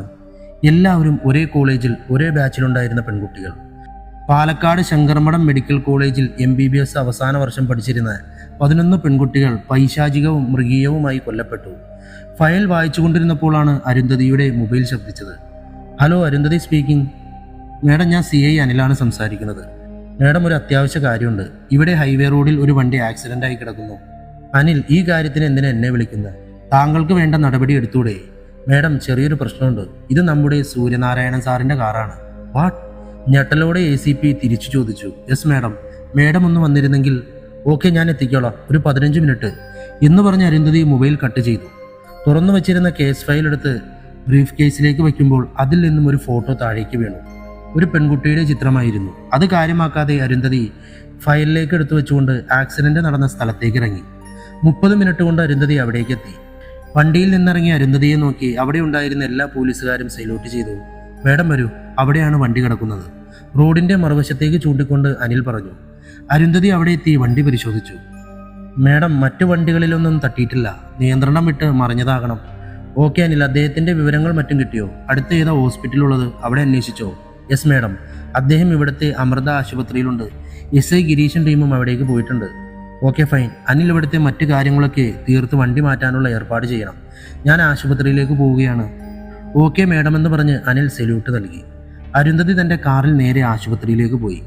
പാർക്കിങ്ങിൽ വണ്ടി നിർത്തിയ ശേഷം അരുന്ധതി SI ഗിരീഷിനെ ഫോണിൽ വിളിച്ചു. ശേഷം 2ാം നിലയിലേക്ക് പോയി. അവിടെ SI ഗിരീഷും നിരഞ്ജനയുടെ അച്ഛനും ഉണ്ടായിരുന്നു. അരുന്ധതിക്ക് സല്യൂട്ട് നൽകിയ ശേഷം സൂര്യ കിടക്കുന്നിടത്തേക്ക് ഗിരീഷ് അവരെ കൂട്ടിക്കൊണ്ടുപോയി. പുറത്തെ ഗ്ലാസിൽ കൂടി അകത്ത് കിടക്കുന്ന ആളിനെ അരുന്ധതി കണ്ടു. താൻ ഇത്രയും നാളും കാണാൻ ആഗ്രഹിച്ച് നടന്ന ആ വ്യക്തി സൂര്യനാരായണൻ IPS ആദ്യമായി അരുന്ധതി കണ്ടു. ഗിരീഷ്, ഡോക്ടറിന്റെ റൂം എവിടെയാണ്? അവിടെയാണ് മേഡം. ദൂരെ ഒരു മുറിയിലേക്ക് വിരൽ ചൂണ്ടിക്കൊണ്ട് ഗിരീഷ് പറഞ്ഞു. ആ റൂമിലേക്ക് എത്തി വാതിൽ മുട്ടിയ ശേഷം അരുന്ധതി അകത്തേക്ക് കയറി. ശ്രീദേവിയും നിരഞ്ജനയും അവളുടെ അമ്മയും അവിടെ ഉണ്ടായിരുന്നു. ഹലോ, ഞാൻ ACP അരുന്ധതി റാണി. സൂര്യ സാറിനെ പറ്റി അന്വേഷിക്കാൻ വന്നതാണ്. വരൂ മേഡം, ഇരിക്കൂ, നിരഞ്ജന പറഞ്ഞു. ഡോക്ടർ, എന്താണ് ഇപ്പോഴത്തെ കണ്ടീഷൻ? അദ്ദേഹത്തെ ഒന്ന് കാണാൻ പറ്റുമോ? മേഡം, സൂര്യ ഒബ്സർവേഷനിലാണ്. കാലിനും കൈക്കും പൊട്ടലുകളുണ്ട്. നെറ്റിയിലൊരു മുറിവും. 24 മണിക്കൂർ കഴിയാതെ കൂടുതലൊന്നും പറയാൻ പറ്റില്ല. ഓക്കെ ഡോക്ടർ, ഇവരൊക്കെ? ശ്രീദേവിയെയും നിരഞ്ജനയുടെ അമ്മയെയും ചൂണ്ടിക്കൊണ്ട് അരുന്ധതി ചോദിച്ചു. ഇത് സൂര്യയുടെ അമ്മ, ഇത് എൻ്റെ അമ്മ. ഇരുവരെയും നോക്കി അരുന്ധതി ഒന്ന് പുഞ്ചിരിച്ചു. എന്നിട്ട് നിരഞ്ജനയോട് ചോദിച്ചു, ഡോക്ടറിന് അറിയാമോ സാറിനെ? പിന്നെ അറിയാതെ, എൻ്റെ ഫാമിലി ഫ്രണ്ടാണ്.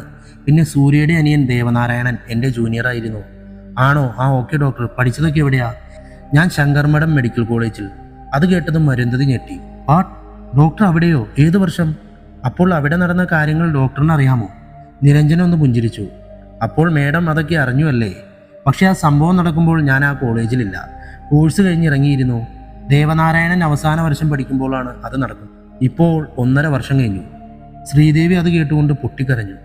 പെട്ടെന്ന് അത് കേട്ട് പൊട്ടിക്കരഞ്ഞ ശ്രീദേവിയെ നിരഞ്ജന ആശ്വസിപ്പിച്ചു. മാഡം പ്ലീസ് ഒന്ന് പുറത്തേക്ക് വരൂ എന്നുള്ള രീതിയിൽ നിരഞ്ജന അരുന്ധതിയെ വിളിച്ചു. ഇരുവരും പുറത്തേക്കിറങ്ങി. ഡോക്ടർ സോറി, ഞാൻ സാറിൻ്റെ അമ്മയെ വേദനിപ്പിക്കുന്ന എന്തെങ്കിലും പറഞ്ഞു. അരുന്ധതി അത് പറയുമ്പോൾ കുറ്റബോധമുണ്ടായിരുന്നു. മാഡം വേദനിപ്പിക്കുന്നു എന്നല്ല, ഓർക്കാൻ ഇഷ്ടമല്ലാത്ത കാര്യങ്ങളാണ്. ഒരു തരത്തിൽ ഓർമ്മകളാണല്ലോ സൂര്യ ഇങ്ങനെ ഇവിടെ എത്താൻ കാരണം. മാഡം വിഷമിക്കണ്ട, അറിയാതെ പറഞ്ഞതല്ലേ എന്ന് പറഞ്ഞ് നിരഞ്ജന ഒന്ന് പുഞ്ചിരിച്ചു. കൂടെ അരുന്ധതിയും. ഡോക്ടർ, എനിക്ക് ഡോക്ടറിനോടൊരു കാര്യം ചോദിക്കാനുണ്ട്. എന്താ മാഡം? ചോദിക്കൂ. വരൂ, നമുക്ക് ഇവിടെ ഇരുന്ന് സംസാരിക്കാം. മുന്നിൽ കണ്ട കസേര ചൂണ്ടിക്കൊണ്ട് നിരഞ്ജന പറഞ്ഞു. എനിക്ക് സാറിനെ പറ്റി കൂടുതൽ അറിയണമെന്നുണ്ട്. ഞാൻ ഒരുപാട് കേട്ടിട്ടുള്ള ഒരു പേരാണ് ഇദ്ദേഹത്തിൻ്റെ. പക്ഷെ ഇങ്ങനൊരു അവസ്ഥയിൽ ഇദ്ദേഹത്തെ കാണേണ്ടി വന്നതിൽ ഒരുപാട് വിഷമമുണ്ട്. മേഡം, സൂര്യയെ അടുത്തറിയുന്ന ആർക്കും സൂര്യയുടെ ഇന്നത്തെ അവസ്ഥയിൽ കുറ്റം പറയാൻ പറ്റില്ല. മേഡത്തിന് അറിയാമോ ഈ ലോകത്തെ ഏറ്റവും വലിയ വേദന എന്താണെന്ന്? ഏറ്റവും വലിയ വേദന അത് മരണമല്ലേ? അരുന്ധതി നിരഞ്ജനയോട് ചോദിച്ചു. അതെ, പക്ഷേ സ്വന്തം മരണമല്ല, നമ്മുടെ ജീവന്റെ ജീവനായ വ്യക്തികളുടെ മരണം. അതല്ലേ ഏറ്റവും വലിയ വേദന. മേഡത്തിന് സൂര്യയെപ്പറ്റി കൂടുതൽ അറിയണമെന്നുണ്ടോ? അരുന്ധതിയുടെ മനസ്സ് വായിച്ച പോലെ നിരഞ്ജന അത് ചോദിച്ചു. വേണം. അദ്ദേഹത്തിന്റെ ഇന്നത്തെ അവസ്ഥ അദ്ദേഹം അന്വേഷിച്ച അവസാനത്തെ ആ കേസ് കാരണമാണെന്ന് DGP രഘുറാം സാർ എന്നോട് പറഞ്ഞിരുന്നു. ആ കേസ് ഫയൽ എൻ്റെ കയ്യിലുണ്ട്. പക്ഷേ കേസിന്റെ കാര്യം മാത്രമല്ലേ അതിലുണ്ടാവൂ. അതിന് പുറത്ത് നടന്ന കാര്യങ്ങളെ പറ്റിയാണ് എനിക്കറിയേണ്ടത്. അരുന്ധതി പറഞ്ഞു നിർത്തി. മേഡം, എല്ലാവർക്കും അറിയുന്നത് തന്നെ എനിക്കും അറിയൂ. അതിൽ കൂടുതൽ അറിയണമെങ്കിൽ അത് സൂര്യ തന്നെ വിചാരിക്കണം. പക്ഷേ അതിന് സൂര്യ തയ്യാറാവുമോ എന്ന് എനിക്കറിയില്ല. എങ്കിലും ഒന്ന് ശ്രമിച്ചു നോക്കാം. ഞാൻ സൂര്യയോടൊന്ന് സംസാരിക്കാം. Okay doctor, thanks. പിന്നെ ഡോക്ടറിന് ഇവരെ എത്ര കാലമായിട്ടറിയാം? നിരഞ്ജന ഒന്ന് പുഞ്ചിരിച്ചു. ഞങ്ങൾ ബാല്യകാല സുഹൃത്തുക്കളാണ്. ഞാനും ദേവനും സൂര്യയും. ദേവനിപ്പോൾ ജീവിച്ചിരിപ്പില്ല, അവൻ പോയി. ഒരു ബൈക്ക് ആക്സിഡന്റ് ആയിരുന്നു. വിഷമം എന്താണെന്ന് വെച്ചാൽ ഗൗരി മരിച്ച അതേ ദിവസം തന്നെയാണ് ദേവനും. മണിക്കൂറുകളുടെ വ്യത്യാസം മാത്രം. അത് പറയുമ്പോൾ ഇടറിയ നിരഞ്ജനയുടെ വാക്കുകളിൽ നിന്നും അവരുടെ സൗഹൃദം എത്രത്തോളം ആഴമുള്ളതായിരുന്നു എന്ന് അരുന്ധതി തിരിച്ചറിഞ്ഞു. Doctor, are you okay? നിരഞ്ജനയെ നോക്കി അരുന്ധതി ചോദിച്ചു. യെസ്, ഞാൻ ഓക്കെയാണ്. എനിക്ക് ഇത്രയും വിഷമമുണ്ടെങ്കിൽ അത് അനുഭവിക്കുന്ന സൂര്യയുടെയും അമ്മയുടെയും കാര്യം ആലോചിച്ചു നോക്കൂ മാഡം. കയ്യിലെ തൂവാല കൊണ്ട് കണ്ണു തുടച്ച ശേഷം നിരഞ്ജന അരുന്ധതിയെ നോക്കി. മേഡം, എനിക്ക് 3rd ഫ്ലോറിൽ ഒരു പേഷ്യൻ്റ് ഉണ്ട്. ഞാൻ അങ്ങോട്ടേക്ക് പോവുകയാണ്. നമുക്ക് രാവിലെ കാണാം. ഓക്കെ ഡോക്ടർ, ഞാൻ രാവിലെ വരാം. Good night. Okay, good night. ഇരുവരും അന്നത്തേക്ക് പിരിഞ്ഞു. നിരഞ്ജന പറഞ്ഞ കാര്യങ്ങളായിരുന്നു അരുന്ധതിയുടെ മനസ്സിൽ. ഏറ്റവും വലിയ വേദന നമ്മുടെ ജീവന്റെ ജീവനായ വ്യക്തികളുടെ മരണമാണ്. ആ വാക്കുകൾ അരുന്ധതിയുടെ ചെവിയിൽ മുഴങ്ങി. സിരകളിലേക്ക് സൂചിമുനയിൽ നിന്നും ഒഴുകിയിറങ്ങുന്ന മരുന്നിന്റെ വേദനയിൽ സൂര്യ രാവിലെ കണ്ണു തുറന്നു. ചുറ്റും നോക്കിയപ്പോൾ താൻ ആശുപത്രിയിലാണെന്ന് സൂര്യക്ക് മനസ്സിലായി. എഴുന്നേൽക്കാൻ ശ്രമിച്ചപ്പോൾ നല്ല വേദനയുണ്ടായിരുന്നു ശരീരം മുഴുവനും. സിസ്റ്റർ ആലിസും നിരഞ്ജനയുമായിരുന്നു ഇഞ്ചക്ഷൻ കൊടുക്കാൻ വേണ്ടി രാവിലെ വന്നത്. എഴുന്നേൽക്കണ്ട സൂര്യ, കിടന്നോളൂ, നിരഞ്ജന പറഞ്ഞു. നീരു, സൂര്യ പതുക്കെ ഒന്ന് വിളിച്ചു. ഹലോ പോലീസാറേ, നീരുവൊക്കെ അങ്ങ് ആശുപത്രിക്ക് വെളിയിൽ. ഇപ്പോൾ ഡോക്ടർ നിരഞ്ജന കേട്ടോ? സൂര്യ ഒന്ന് പുഞ്ചിരിച്ചു. അപ്പോഴേക്കും ശ്രീദേവിയും നിരഞ്ജനയുടെ അമ്മയും അകത്തേക്ക് വന്നു. ശ്രീദേവി അപ്പോഴും കരയുകയാണ്. അമ്മയുടെ മുഖത്ത് നോക്കാൻ അവനൊന്നും മടിച്ചു. ഈ അവസ്ഥ താനായിട്ട് വരുത്തി വെച്ചതാണല്ലോ എന്നോർത്ത്. ഇനിയിപ്പോൾ മോൻ കുടിക്കാൻ പോകില്ലല്ലോ. കുറച്ച് ദിവസത്തേക്ക് അടങ്ങി ഒതുങ്ങി ഇവിടെ കിടന്നോണം കേട്ടല്ലോ. ഇല്ലെങ്കിൽ മറ്റേ കൈ ഞാൻ തല്ലി ഓടിക്കും. നിരഞ്ജന പറഞ്ഞത് കേട്ട് എല്ലാവരും ഒന്ന് ചിരിച്ചു. പെട്ടെന്നാണ് ആരോ വാതിലിൽ മുട്ടിയത്. നിരഞ്ജന തന്നെ വാതിൽ തുറന്നു. Hi doctor, good morning. അരുന്ധതിയായിരുന്നു. ഗുഡ് മോർണിംഗ്, വരൂ മാഡം. സൂര്യയുടെ അടുത്തേക്ക് വന്നപ്പോൾ തന്നെ അരുന്ധതി യൂണിഫോമിൽ അല്ലാതിരുന്നിട്ടും ഒരു സല്യൂട്ട് നൽകി. തൻ്റെ മേലുദ്യോഗസ്ഥനെ ആദ്യമായി നേരിൽ കണ്ടതുകൊണ്ട്. ഞാനിപ്പോൾ സർവീസിൽ നിന്ന് ലീവാടോ, എന്തിനാ പിന്നെ സല്യൂട്ട്? ചാർജ് എടുത്തിട്ട് മാസം 7 കഴിഞ്ഞു. ഇപ്പോഴല്ലേ സാറിനെ ഞാൻ നേരിട്ടൊന്ന് കാണുന്നത്, അതുകൊണ്ടാ. അരുന്ധതി റാണി IPS അല്ലേ? അവളുടെ മുഖത്ത് നോക്കി സൂര്യ ചോദിച്ചു. അതെ സാർ. ഇപ്പോഴെന്താ ഇവിടെ ഈ കുടിയനെ കാണാൻ? ഒഫീഷ്യൽ? സൂര്യ ചോദിച്ചു. അപ്പോൾ അരുന്ധതി നിരഞ്ജനയെ ഒന്ന് കണ്ടു കാണിച്ചു. വരൂ, എല്ലാവരും ഒന്ന് പുറത്തു നിൽക്കൂ. പിന്നീട് ആ മുറിയിൽ അരുന്ധതിയും നിരഞ്ജനയും സൂര്യയും മാത്രമായി. സാർ, എനിക്ക് കുറച്ച് കാര്യങ്ങൾ അറിയണം. അത് സാറ് പറഞ്ഞു കേൾക്കാൻ ഞാൻ ആഗ്രഹിക്കുന്നു. ഇന്നലെ ആശുപത്രിയിൽ നിന്ന് പോയിട്ട് ഞാൻ ആ ഫയൽ വായിച്ചു മുഴുവനും. പക്ഷെ അതിൻ്റെ ഫൈനൽ ഒരു 3 പേജ് മിസ്സിംഗ് ആണ്. എനിക്കതറിയണം, സാർ പറയണം. അരുന്ധതി പറഞ്ഞു. താൻ എന്തിനാ ക്ലോസ് ചെയ്ത ഫയൽ വീണ്ടും എടുത്ത് വായിക്കുന്നത്? ഒന്നുമില്ല, അത് മിസ്സായതിന് ഡിപ്പാർട്ട്മെന്റാണ് ഉത്തരവാദി, ഞാനല്ല. അവിടെ പോയി അന്വേഷിക്കണം. അല്ലാതെ എന്നോട് ചോദിച്ചാൽ ഞാൻ എന്ത് പറയാൻ? എനിക്കൊന്നും അറിയില്ല, സൂര്യ അവരുടെ മുഖത്ത് നോക്കാതെ പറഞ്ഞു. സാറിന് കള്ളം പറയാൻ അറിയില്ല. പറഞ്ഞത് കള്ളമാണെന്ന് സാറിൻ്റെ മുഖത്ത് നിന്ന് എനിക്ക് മനസ്സിലായി. എനിക്കറിയണം, ഒരു സഹപ്രവർത്തകയായിട്ടല്ല, അങ്ങയുടെ ഒരു സുഹൃത്തായിട്ടാണ് ചോദിക്കുന്നത്. എനിക്ക് അന്ന് രാത്രിയിൽ ആ ഫാം ഹൗസിൽ എന്താണ് ഉണ്ടായതെന്ന് അറിയണം. നിങ്ങളെപ്പോലെ ഒരു പോലീസ് ഉദ്യോഗസ്ഥൻ ഇങ്ങനെയാവാൻ കാരണം അതെന്താണെന്ന് എനിക്കറിയണം. സോ പ്ലീസ്, അരുന്ധതി പറഞ്ഞു. സൂര്യ, എന്നോട് നീ ഒന്നും മറച്ചു വച്ചിട്ടില്ല, ഞാൻ നിന്നോടും. പക്ഷെ ഈ ഒരു കാര്യം മാത്രം നീ പുറം ലോകം അറിയരുതെന്ന് ആഗ്രഹിക്കുന്നു. അതിൻ്റെ കാരണം എന്താണ്? എനിക്കും അതറിയണം. കഴിഞ്ഞൊരു വർഷമായി നീ ആ പഴയ സൂര്യയല്ല. ഇനിയെങ്കിലും നീ പറ, എന്താണ് നീ ഇങ്ങനെയായത്? അരുന്ധതി പറഞ്ഞ പോലെ അവിടെ എന്താണ് സംഭവിച്ചത്?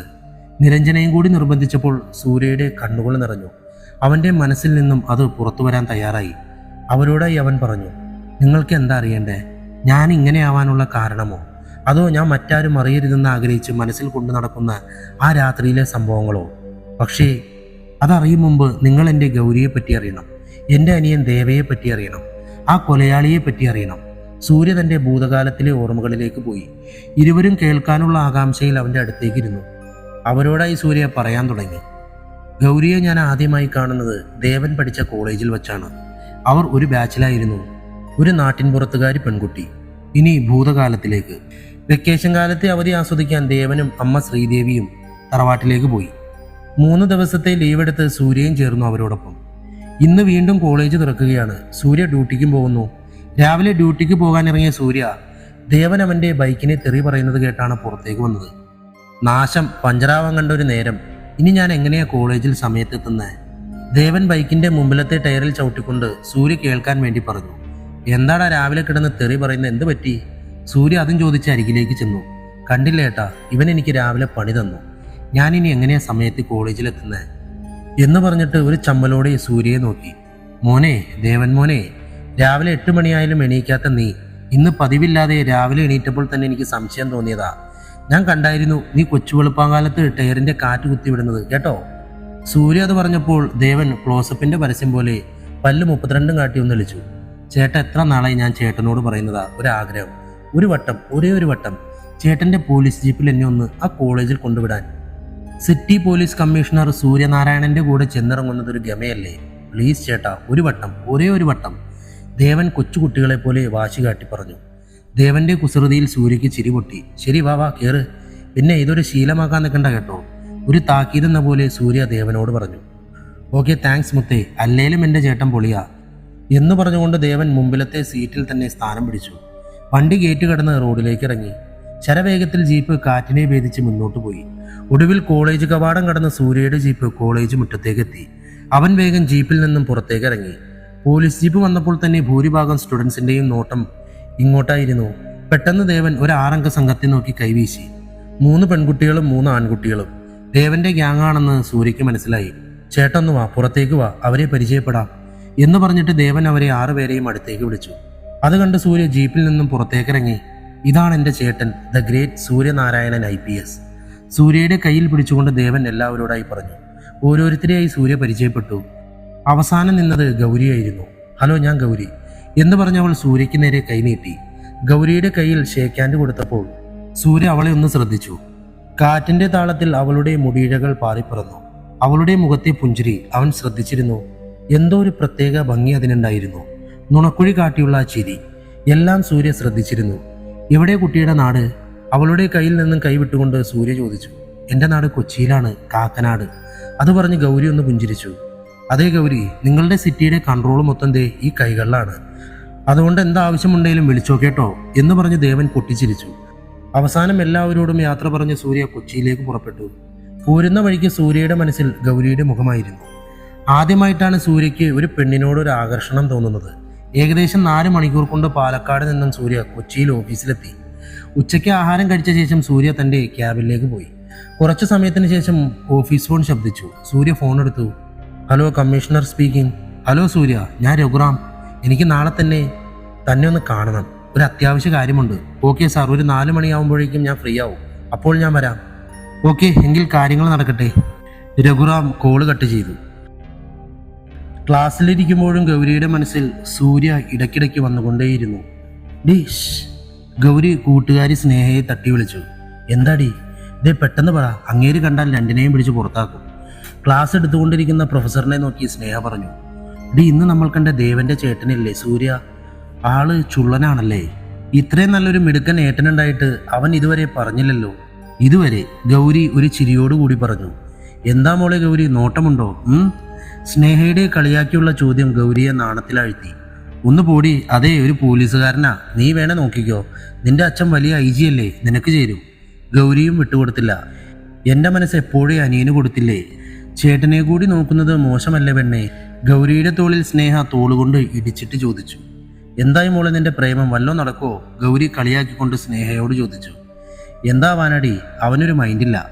പാവം, എൻ്റെ ഒരു വിധി, അല്ലാതെന്താ. ബട്ട് ഈ സ്നേഹ ദേവനെ വളച്ചിരിക്കും. ഗൗരി നീ നോക്കിക്കോ. All the best. ഗൗരി കൈ ഉയർത്തി തംസപ്പ് കാണിച്ചുകൊണ്ട് പറഞ്ഞു. പിറ്റേന്ന് രാവിലെ സമയം 10 മണി. ആഭ്യന്തരമന്ത്രിയുടെ ഗസ്റ്റ് ഹൗസ്. സൂര്യ മന്ത്രിയെ കാണാൻ വേണ്ടി പുറത്ത് വെയിറ്റ് ചെയ്യുകയാണ്. അല്പസമയത്തിന് ശേഷം മന്ത്രിയുടെ PA സൂര്യയെ അകത്തേക്ക് വിളിച്ചു. വരണം വരണം മിസ്റ്റർ കമ്മീഷണർ, ഇരിക്കണം. മന്ത്രി അടുത്ത് കിടന്ന കസാരയിലേക്ക് കൈ ചൂണ്ടിക്കൊണ്ട് പറഞ്ഞു. മന്ത്രിയെ സല്യൂട്ട് നൽകിക്കൊണ്ട് സൂര്യ പറഞ്ഞു. വേണ്ട സാർ, ഞാനിവിടെ നിന്നോളാം. സാറ് വിളിപ്പിച്ച കാര്യം പറഞ്ഞിരുന്നെങ്കിൽ. ഒരു അനിഷ്ടത്തോടു കൂടി സൂര്യ പറഞ്ഞു. എന്താടോ തനിക്കിത്ര തിടുക്കം? താൻ അവിടെ പോയി എന്ത് മലമറിക്കാനാ പോകുന്നേ? ഡോ, ഇടപ്പള്ളി പോലീസ് മിനിഞ്ഞാന്ന് അറസ്റ്റ് ചെയ്തത് നമുക്ക് വേണ്ടപ്പെട്ട ചില പിള്ളേരെയാണ്. എടോ, ഭരണപക്ഷത്തിരിക്കുന്ന ഒരു MLA സ്റ്റേഷനിൽ വിളിച്ചു പറഞ്ഞിട്ടും താൻ എന്താ അവരെ വിട്ടയക്കാഞ്ഞത്? അതിന് തന്നെ ഞാൻ വേറെ കാണുന്നുണ്ട്. പിന്നെ ഞാൻ തന്നെ വിളിപ്പിച്ചത്. ആ ഭാഗത്ത് നടക്കുന്ന ഒരു കാര്യത്തിലും താൻ ഇടപെടരുത്. കൊച്ചി സിറ്റി പോലീസ് കമ്മീഷണർ തൽക്കാലം ആ ഒരു ചെറിയ പ്രദേശത്തെ ഭരണം ഏറ്റെടുക്കണ്ട. നമ്മുടെ പിള്ളേരാടോ, താൻ തൽക്കാലം അതിലൊന്നും ഇടപെടണ്ട. ഇടപെട്ടാൽ പിന്നെ കമ്മീഷണറുടെ ഈ തൊപ്പി തന്റെ തലയിൽ ഉണ്ടാകില്ല. പറഞ്ഞത് മനസ്സിലായോ? എടോ, മനസ്സിലായോന്ന്? തന്റെ വാക്കുകൾ കേട്ട് മിണ്ടാതെ പ്രതികരിക്കാതെ നിന്ന സൂര്യയോട് ദേഷ്യത്തോടു കൂടി മന്ത്രി അവറാച്ചൻ ചോദിച്ചു. സൂര്യ ഒന്ന് ചിരിച്ചു.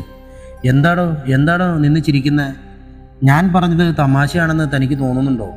സൂര്യയോട് വീണ്ടും ദേഷ്യപ്പെട്ടുകൊണ്ട് അവറാച്ചൻ ചോദിച്ചു. സാർ, ഒരു നിമിഷം എന്ന് പറഞ്ഞുകൊണ്ട് സൂര്യ വാതിലിന്റെ അടുത്തേക്ക് നടന്നു.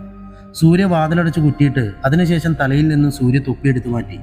എന്നിട്ട് അവറാച്ചന്റെ മുന്നിലേക്ക് ചെന്നു. സാർ, ഇവിടെ നമ്മളെ കൂടാതെ ആരെങ്കിലും ഉണ്ടോ? സൂര്യ ചുറ്റും നോക്കിക്കൊണ്ട് അവറാച്ചനോട് ചോദിച്ചു. ഇല്ല, അവരേക്ക് പുറത്താണ്. എന്താടോ? അപ്പോൾ ഇവിടെ നടക്കാൻ പോകുന്നതും ഞാൻ പറയാൻ പോകുന്നതും ആരും കേൾക്കില്ല എന്ന് സാരമല്ല സാറേ. തൻ്റെ തൊപ്പി ആ മേശപ്പുറത്തേക്ക് വെച്ചുകൊണ്ട് സൂര്യ മന്ത്രിയുടെ നേരെ തിരിഞ്ഞു. എടാ കാഞ്ഞിരപ്പള്ളിക്കാരൻ അവറാച്ച, താൻ എന്താടോ പറഞ്ഞത്? എൻ്റെ തൊപ്പി തെറിപ്പിക്കുമെന്നോ? എടോ, തന്നെ പോലെയുള്ള ഊച്ചാളി രാഷ്ട്രീയക്കാരെ അങ്ങ് തലസ്ഥാനത്ത് ഡൽഹിയിലും പല സ്ഥലങ്ങളിലും കണ്ടിട്ട് തന്നെയാണ് ഈ സൂര്യനാരായണൻ കൊച്ചിയിലോട്ട് കെട്ടിയെടുത്തത്. അതുകൊണ്ട് തൊപ്പി തെറിപ്പിക്കും, സസ്പെൻഷൻ തരുമെന്നൊന്നും പറഞ്ഞ് ഇങ്ങോട്ട് വിരട്ടാൻ നിൽക്കരുത്.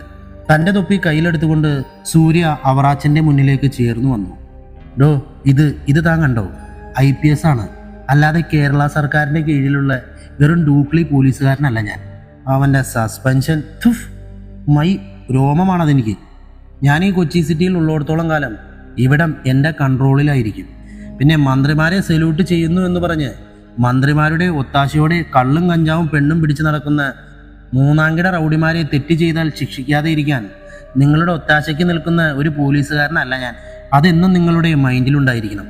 എന്നിട്ട് വേണം എന്നെ ഇങ്ങനെയുള്ള കാര്യങ്ങൾക്ക് വിളിപ്പിക്കാൻ. കേട്ടോ ബഹുമാനപ്പെട്ട ആഭ്യന്തരമന്ത്രി? എടോ, ജനങ്ങളെ സേവിക്കാനാണ് ജനാധിപത്യം, അല്ലാതെ സ്വന്തം കീശ വീർപ്പിക്കാനല്ല.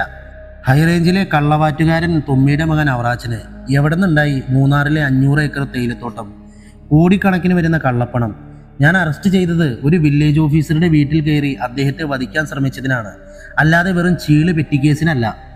എനിക്ക് അവന്മാരെ കയ്യിൽ കിട്ടിയപ്പോൾ തന്നെ ചോദിക്കേണ്ട പോലെ ചോദിച്ചപ്പോൾ പറഞ്ഞു കൊട്ടേഷൻ കൊടുത്തത് ആരാണെന്നും എന്തിനു വേണ്ടിയാണെന്നും. അതുകൊണ്ട് മന്ത്രി അവറാച്ചൻ കൂടുതൽ ഷോ എൻ്റെ അടുത്ത് കാണിക്കണ്ട. സൂര്യ പറഞ്ഞു നിർത്തിയതും, എടോ, താൻ അവിവേകമൊന്നും കാണിക്കരുത്. തൻ്റെ കാര്യങ്ങളിൽ ഞാൻ ഇടപെടില്ല. ഇതെങ്ങാനും പുറത്തറിഞ്ഞാൽ എൻ്റെ രാഷ്ട്രീയ പ്രതിച്ഛായ. അവറാച്ചൻ പറഞ്ഞു നിർത്തി. സൂര്യ തൊപ്പി തിരിച്ച് തലയിൽ വെച്ചുകൊണ്ട് അവറാച്ചനെ സല്യൂട്ട് ചെയ്തുകൊണ്ട്, ഞാൻ ഇറങ്ങട്ടെ സാർ. വിശേഷിച്ചെന്തെങ്കിലും ഉണ്ടായാൽ ഞാൻ സാറിൻ്റെ അടുത്തേക്ക് വന്ന് സാറിനെ കണ്ടോളാം. സൂര്യ അത് പറഞ്ഞിട്ട് ഡോറ് തുറന്ന് പുറത്തേക്ക് ഇറങ്ങി. സൂര്യ അവസാനം പറഞ്ഞ കാര്യം അവറാച്ചനെ ഒന്ന് ഭയപ്പെടുത്തി. സമയം വൈകിട്ട് 5 മണി. ഒരു ഗ്രൗണ്ടിന്റെ അടുത്തായി തന്റെ പോലീസ് ജീപ്പിൽ ചാരി സൂര്യ DGP രഘുറാമിന്റെ വരവിനായി കാത്തു നിന്നു.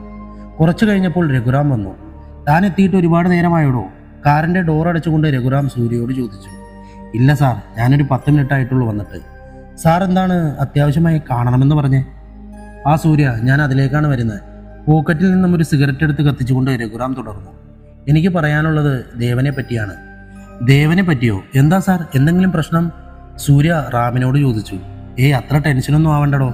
എൻ്റെ മോൾ മീരയും സൂര്യയും ഒരുമിച്ചാണല്ലോ പഠിക്കുന്നത്. അതുകൊണ്ടാണല്ലോ ഞാനിതറിഞ്ഞേ. സൂര്യ അവൻ്റെ കോളേജിൽ പോയിരുന്നു ഇന്നലെ. സാർ, ഞാനിന്നലെ അവനെ കോളേജിലാക്കിയിട്ടാണ് ഇങ്ങോട്ട് പോകുന്നത്. എന്താണ് സാർ, എന്തെങ്കിലും പ്രശ്നം? സൂര്യ ഒരു സംശയത്തോട് ചോദിച്ചു.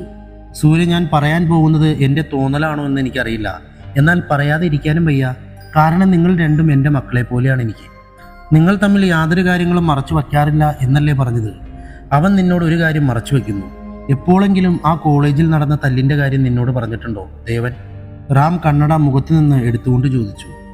നോ, ഇല്ല സാർ. എന്താ ഉണ്ടായത്? സൂര്യ പരിഭ്രമിച്ചുകൊണ്ട് ചോദിച്ചു.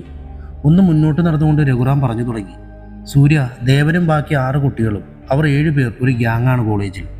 അതിലെ സ്നേഹ, നമ്മുടെ സൗത്ത് IG ദാമോദർദാസിൻ്റെ മകൾ.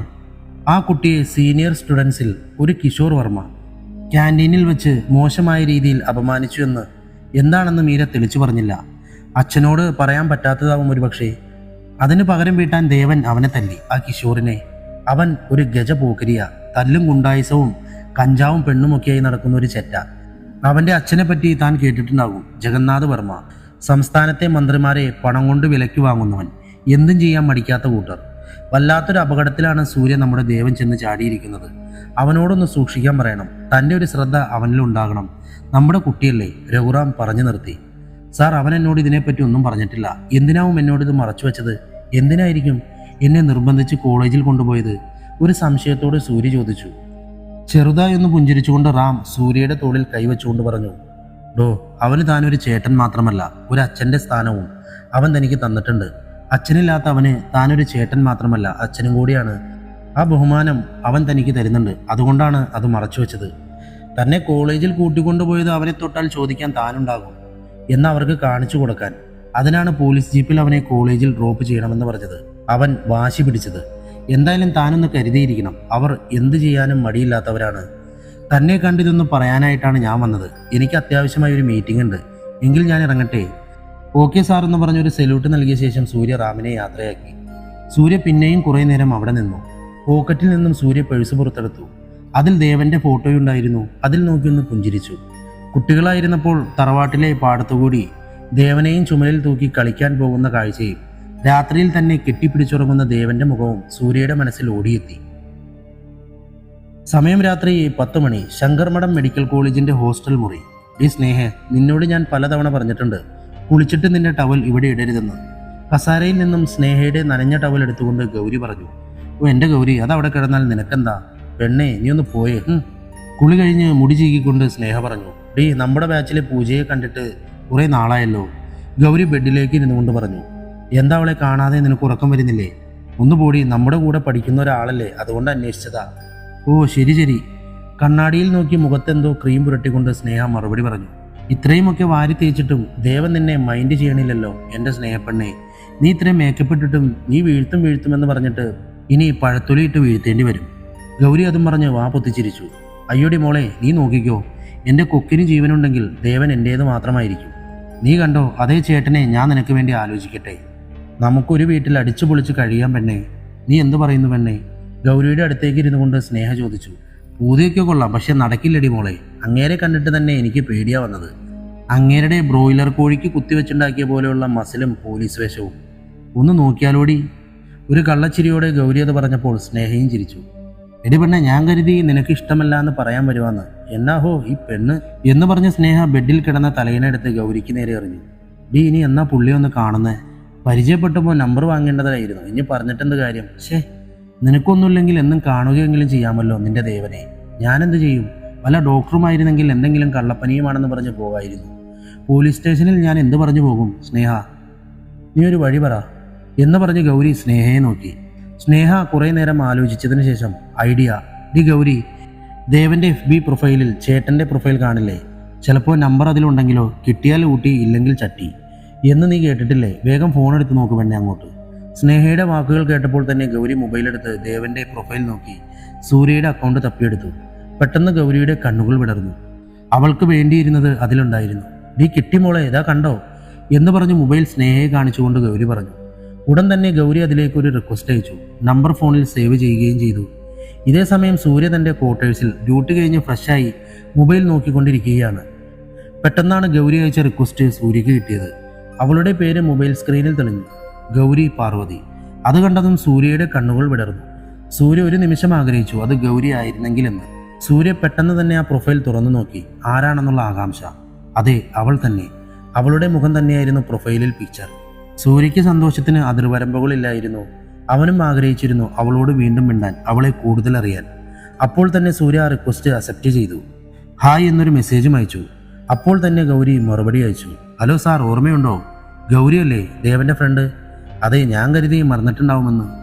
ഗൗരി എന്ന പേരിൽ ഒരു റിക്വസ്റ്റ് വന്നപ്പോൾ ആദ്യം മനസ്സിൽ വന്നത് താനായിരുന്നു. അതെന്താ? ആദ്യം കണ്ടപ്പോൾ തന്നെ ഞാൻ തന്നെ നോട്ട് ചെയ്തിരുന്നു. ഒന്നുമല്ലെങ്കിലും എൻ്റെ റേഞ്ചിലല്ലേ തൻ്റെ വീട്, കൊച്ചി സിറ്റിയിൽ. ഓ അങ്ങനെ. സാർ ഇപ്പോൾ ഫ്രീ ആയിരിക്കുമെന്ന് കരുതിയില്ല. രാത്രിയിൽ കുറച്ച് സമയമൊക്കെ മൊബൈൽ നോക്കും. കാക്കി ഇട്ടെന്ന് വെച്ച് ഞാനും ഒരു മനുഷ്യനാണ് ബൈ. ഓ ശരി സാർ. താൻ ഈ സാറ് വിളി നിർത്തണോ? എന്നെ സൂര്യ എന്ന് വിളിച്ചാൽ മതി. സാർ സാർ എന്ന് രാവിലെ മുതൽ കേട്ടുമടുക്കും. Okay sir. അല്ല, ഓക്കെ സൂര്യ പോരെ. സംസാരിച്ചുകൊണ്ടിരിക്കുമ്പോഴാണ് സൂര്യ രഘുറാം സാർ പറഞ്ഞ കാര്യം ഓർമ്മിച്ചത്. ഓ എനിക്കൊരു കാര്യം അറിയാനുണ്ട്. താൻ എന്നെ ഒന്ന് സഹായിക്കാമോ? എന്താ സൂര്യ, ചോദിക്ക്. പറ്റുന്നതാണെങ്കിൽ സഹായിക്കാൻ ഞാൻ റെഡി. അത് കുറച്ച് സീരിയസ് ആണ്, ഇങ്ങനെ ഫോണിൽ പറയാനുള്ളതല്ല. ഒന്ന് കാണാൻ പറ്റുമോ? തന്നെ തനിച്ചെവിടെയെങ്കിലും. കോളേജിൽ വെച്ച് വേണ്ട, ആരും അറിയരുത്, പ്രത്യേകിച്ച് ദേവൻ. അപ്പോൾ തന്നെ സംഭവം ഗൗരവമുള്ളതാണെന്ന് ഗൗരിക്ക് മനസ്സിലായി. ഓക്കെ സൂര്യ, ഞാൻ രാവിലെ പറഞ്ഞാൽ മതിയോ? ഓക്കെ മതി. എങ്കിൽ ഞാനിപ്പോൾ പോകട്ടെ Surya. Okay Gauri, good night. Good night. അന്നത്തേക്ക് അവർ പിരിഞ്ഞു. നാണം കലർന്ന ഒരു പുഞ്ചിരി ഗൗരിയുടെ ചുണ്ടിൽ വിരിഞ്ഞു. ഇരു കൈകൊണ്ട് മൊബൈൽ നെഞ്ചോട് ചേർത്ത് പിടിച്ച് അവൾ സൂര്യ എന്ന ആദ്യമായി കണ്ടപ്പോഴുള്ള ഓർമ്മകൾ ഓർത്തെടുത്തു. പിന്നീട് എപ്പോഴോ അവൾ ഉറങ്ങി. സമയം പിറ്റേന്ന് രാവിലെ 8:30. കൊച്ചി നഗരത്തിലെ ഒരു ചെറിയ ഹോട്ടൽ. അവിടേക്കൊരാൾ രാവിലത്തെ ഭക്ഷണം കഴിക്കാനായി എത്തി. കൈ കഴുകിയ ശേഷം ഒരു മേശയിൽ വെയിറ്ററിനെ കാത്തിരുന്നു. എന്താ ചേട്ടാ കഴിക്കാൻ വേണ്ടത്? കടയിലെ ഒരു ജോലിക്കാരൻ വന്ന് അയാളോട് ചോദിച്ചു. പൊറോട്ടയുണ്ടോ? ഉണ്ടല്ലോ, എത്ര എണ്ണം വേണം? 4 പൊറോട്ടയും ഒരു ബീഫ് കറിയും. ഓക്കെ, വേറെ എന്തെങ്കിലും? വേണ്ട, ഇത് മതി. അല്പസമയം കഴിഞ്ഞ് ചൂടുള്ള നല്ല മുരിഞ്ഞ നാടൻ പൊറോട്ടയും നാടൻ ബീഫ് കറിയും അയാളുടെ മേശയിലെത്തി. നല്ല മുരിഞ്ഞ പൊറോട്ടയുടെ ഒരു പീസ് എടുത്ത് അതിൽ പൊതിഞ്ഞ് ചാറിൽ മുക്കി അയാൾ വായിലേക്ക് വെച്ചു. പക്ഷെ അയാളുടെ മുഖം ഒരു സംശയത്തിൻ്റെ മുൾമുനയിലേക്ക് പോയി. ബീഫ് എത്രയോ തവണ താൻ കഴിച്ചിരിക്കുന്നു, പക്ഷെ ഈ ഇറച്ചിക്ക് എന്താ ഇത്ര കട്ടി? അയാൾ ചുറ്റും നോക്കി. ആരും കാണുന്നില്ല എന്ന് ഉറപ്പാക്കിയതിനു ശേഷം പതുക്കെ അത് വായിൽ നിന്നും തിരികെ എടുത്തു. അത് കണ്ടതും അയാൾ ഞെട്ടിക്കൊണ്ടത് വലിച്ചെറിഞ്ഞു. അയാൾ പെട്ടെന്ന് അയാളുടെ മേശയിലേക്ക് ഛർദ്ദിച്ചു. വീണ്ടും അയാൾ ആ വലിച്ചെറിഞ്ഞ കഷ്ണത്തിലേക്കൊന്ന് നോക്കി. നഖമില്ലാതെയുള്ള ഒരു മനുഷ്യൻ്റെ കൈവിരലിൻ്റെ അഗ്രഭാഗമായിരുന്നു അത്. അയാൾ വീണ്ടും ആ കൈവിരലിനെ ഒന്ന് നോക്കി. അപ്പോൾ വായിൽ താൻ നേരത്തെ കടിച്ച ആ മനുഷ്യമാംസത്തിൻ്റെ രുചി തികട്ടി വന്നു. വീണ്ടും അയാൾ ഛർദ്ദിച്ചു. അപ്പോഴേക്കും കടയിൽ ആഹാരം കഴിക്കാനെത്തിയ മറ്റാളുകളും കടയുടെ ഉടമയും തൊഴിലാളികളും പെട്ടെന്ന് തന്നെ എന്താ എന്നറിയാതെ അയാളുടെ ചുറ്റിനും കൂടി. ഹലോ ചേട്ടാ, എന്താ എന്താ എന്താ പറ്റിയേ? ഛർദ്ദിച്ച അവശനായി നിന്ന അയാളുടെ അടുത്തേക്ക് കടയുടമ അയാളെ ചേർത്ത് പിടിച്ചുകൊണ്ട് ചോദിച്ചു. അവശനായി അയാളുടെ നെഞ്ചിലേക്ക് ചാരി നിന്നുകൊണ്ട് അയാൾ ഭക്ഷണം കഴിക്കാനിരുന്ന് മേശയുടെ എതിർവശത്ത് കിടന്ന മേശയുടെ താഴേക്ക് കൈ ചൂണ്ടി. എന്നിട്ട് അയാൾക്ക് നൽകിയ ബീഫ് കറിയും കൈ ചൂണ്ടി അവരെ കാണിച്ചു. കാര്യം മനസ്സിലാവാതെ മുതലാളി ആ മേശയുടെ അടിയിലേക്ക് കുനിഞ്ഞു നോക്കി. അയാൾക്ക് തൻ്റെ കണ്ണുകളെ വിശ്വസിക്കാനായില്ല. ഒരു കൈവിരലിൻ്റെ അഗ്രഭാഗം. അവിടെ മേശയിൽ വെച്ചിരുന്ന ടിഷ്യൂ പേപ്പർ എടുത്ത് ആ കൈവിരൽ അയാൾ കൈകളിലെടുത്തു. അത് ശരിക്കും കണ്ടപ്പോൾ കൂടി നിന്നവർ എല്ലാം ഞെട്ടി പിന്നിലേക്ക് മാറി. അത് അയാളുടെ കയ്യിൽ നിന്നും വീണ്ടും നിലത്തേക്ക് വീണു. ഓ, താൻ മനുഷ്യന്റെ കൈയും കാലുമാണോ ഞങ്ങൾക്ക് തിന്നാനായി ബീഫ് കറി എന്നും പറഞ്ഞ് തരുന്നത്? ആരാടാ ഈ കറി ഉണ്ടാക്കിയേ? എവിടെ നിന്നാടോ തനിക്ക് ഈ ഇറച്ചി കിട്ടിയത്? പോലീസ് വരട്ടെ, ആരെങ്കിലും പോലീസിനെ വിളിക്കുക, ഇതിന്റെ സത്യാവസ്ഥ അറിയണം. അവിടെ കൂടി നിന്നവർ ഓരോന്നായി കടയുടമയോട് ബഹളം വയ്ക്കാൻ തുടങ്ങി. നിങ്ങൾ ദയവ് ചെയ്ത് പ്രശ്നമുണ്ടാക്കരുത്. ഇതെങ്ങനെ സംഭവിച്ചെന്ന് എനിക്കും അറിയില്ല. നിങ്ങൾക്ക് എല്ലാവർക്കും എന്നെ വർഷങ്ങളായിട്ട് അറിയുന്നതല്ലേ. പോലീസ് വരട്ടെ, അവർ വന്നിട്ട് നമുക്ക് കാര്യങ്ങൾ തീരുമാനിക്കാം. നിങ്ങൾ ദയവ് ചെയ്ത് പ്രശ്നമുണ്ടാക്കരുത്. കൈ കൂപ്പിക്കൊണ്ട് കടയുടമ അവരോടായി പറഞ്ഞു. നിലത്ത് നിന്നും ആ കൈവിരൽ എടുത്തുകൊണ്ട് ആ മേശയുടെ മുകളിൽ വെച്ച ശേഷം മുതലാളി വേഗം ഇടപ്പള്ളി പോലീസ് സ്റ്റേഷനിൽ വിളിച്ച് കാര്യം പറഞ്ഞു. ഇദ്ദേഹത്തെ ഇങ്ങനെ ഇവിടെ നിർത്തിയാൽ മതിയോ? ഇയാളെ ആരെങ്കിലും ഒന്ന് ആശുപത്രിയിൽ കൊണ്ടുപോകും. അവിടെ നിന്നൊരാൾ ആഹാരം കഴിച്ച് നേരത്തെ ഛർദ്ദിച്ച് അവശനായി നിന്ന ആളിനെ നോക്കിക്കൊണ്ട് പറഞ്ഞു. അയാൾ തികച്ചും ആ ഷോക്കിൽ ബോധം മറയാറായി കഴിഞ്ഞിരുന്നു. ഉടൻ കടയിൽ ജോലി ചെയ്യുന്ന ഒരു പയ്യനെ വിളിച്ചിട്ട് ഒരു ഓട്ടോ വിളിച്ചുകൊണ്ട് വരാൻ പറഞ്ഞു. 5 മിനിറ്റിന് ശേഷം അവിടെ കൂടി നിന്നവർ അയാളെ ഓട്ടോയിൽ കയറ്റി. ഓട്ടോ വിളിച്ചുകൊണ്ടുവന്ന പയ്യനും അവിടെ കൂടി നിന്ന ഒരാളും കൂടി ചേർന്ന് അടുത്തുള്ള ആശുപത്രിയിലേക്ക് അയാളെയും കൊണ്ടുപോയി. അല്പസമയത്തിന് ശേഷം പോലീസ് കടയിലേക്ക് എത്തി. SIയും 3 കോൺസ്റ്റബിൾമാരുമാണ് എത്തിയത്. ആരാ പോലീസ് സ്റ്റേഷനിലേക്ക് വിളിച്ചത്? കടയ്ക്കുള്ളിലേക്ക് കയറിക്കൊണ്ട് SI ശ്രീകുമാർ ചോദിച്ചു. സാർ, ഞാനാണ്. തിരക്കിൽ നിന്നും മുന്നിലേക്ക് വന്നുകൊണ്ട് ആ കടയുടമ പറഞ്ഞു. താനാണപ്പോൾ കടയുടെ മുതലാളിയല്ലേ? അയാളെ അടിമുടി ഒന്ന് നോക്കിക്കൊണ്ട് SI ചോദിച്ചു. അതെ സാർ. പേടിച്ചു വിറച്ചുകൊണ്ട് അയാൾ മറുപടി പറഞ്ഞു. ഇവിടെ എത്ര പണിക്കാരുണ്ടോ? എല്ലാവരെയും വിളിക്കേ. സാർ, മൊത്തം ഞാനുൾപ്പെടെ 12 പേരുണ്ട്. അതിൽ 2 ദിവസമായി 2 പേർ ലീവാണ്.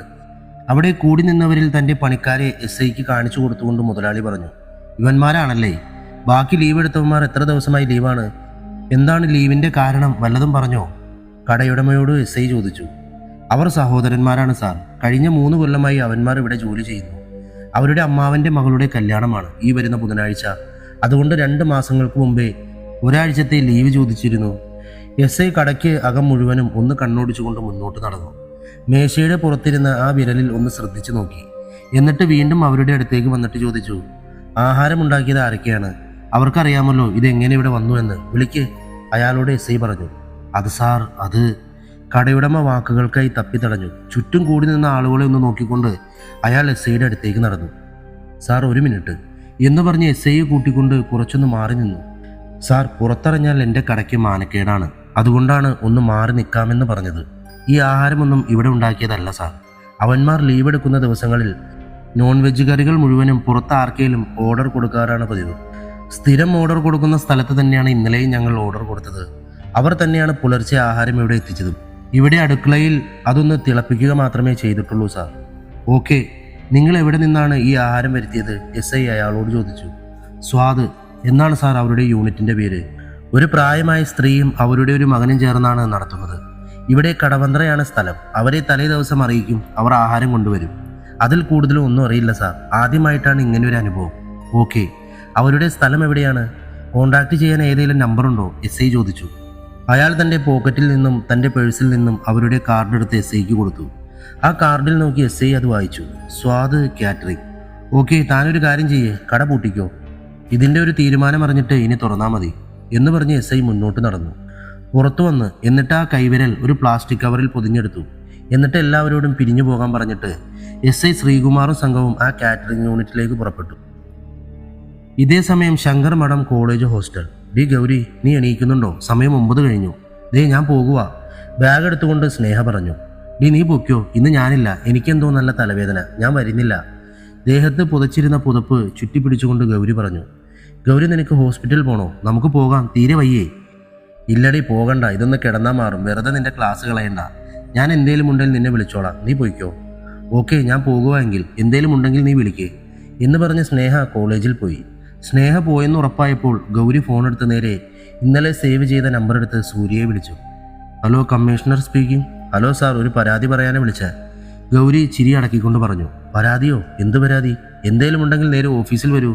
ഫോണിൽ കൂടിയല്ല പരാതി പരിഹരിക്കേണ്ടത് എന്ന് പറഞ്ഞ് സൂര്യ ഫോൺ കട്ട് ചെയ്തു.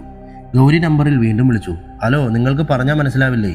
ഓഫീസിൽ നേരിട്ട് വരൂ, ഫോൺ വിളിക്കാതെ. ശബ്ദം കനപ്പിച്ച് സൂര്യ പറഞ്ഞു. ഞാൻ ഗൗരിയാണ്. അത് പറഞ്ഞ് സൂര്യയുടെ മറുപടി കേൾക്കാൻ അവൾ കാത്തു നിന്നു. ഗൗരിയോടോ, താനായിരുന്നോ? പരാതി പറയാൻ വിളിച്ചതാന്നൊക്കെ പറഞ്ഞപ്പോൾ ഞാൻ കരുതി വേറെ ആരോ ആണെന്ന്. അല്ല, എൻ്റെ നമ്പർ എവിടുന്ന് കിട്ടി? ദേവൻ്റെ കയ്യിൽ നിന്ന് ചൂണ്ടിയതാണോ എന്ന് ചോദിച്ച് സൂര്യ ഒന്ന് പുഞ്ചിരിച്ചു. ഇന്നലെ എന്തോ എന്നെ കാണണമെന്നോ എന്തോ ചോദിക്കാനുണ്ടെന്നൊക്കെ പറഞ്ഞിട്ട് ഇപ്പോൾ വിളിച്ചപ്പോൾ വലിയ ഗമ അല്ലേ? ഗൗരി ചിണുങ്ങിക്കൊണ്ട് സൂര്യയോട് പറഞ്ഞു. ഏയ്, ഗമയൊന്നുമില്ല മാഷേ.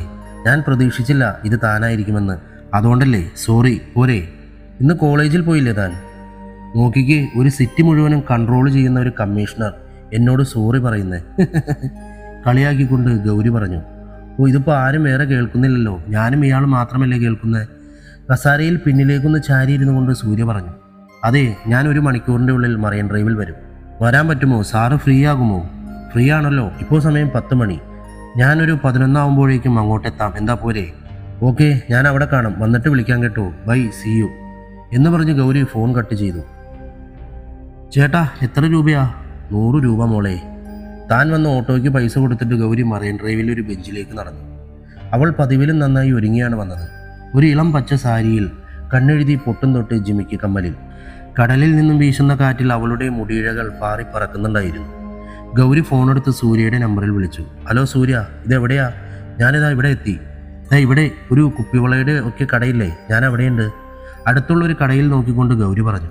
ഓക്കെ, ഞാനൊരു 5 മിനിറ്റ് വരാം. ഫോൺ കട്ട് ചെയ്ത് സൂര്യ ഗൗരിയുടെ അടുത്തേക്ക് നടന്നു.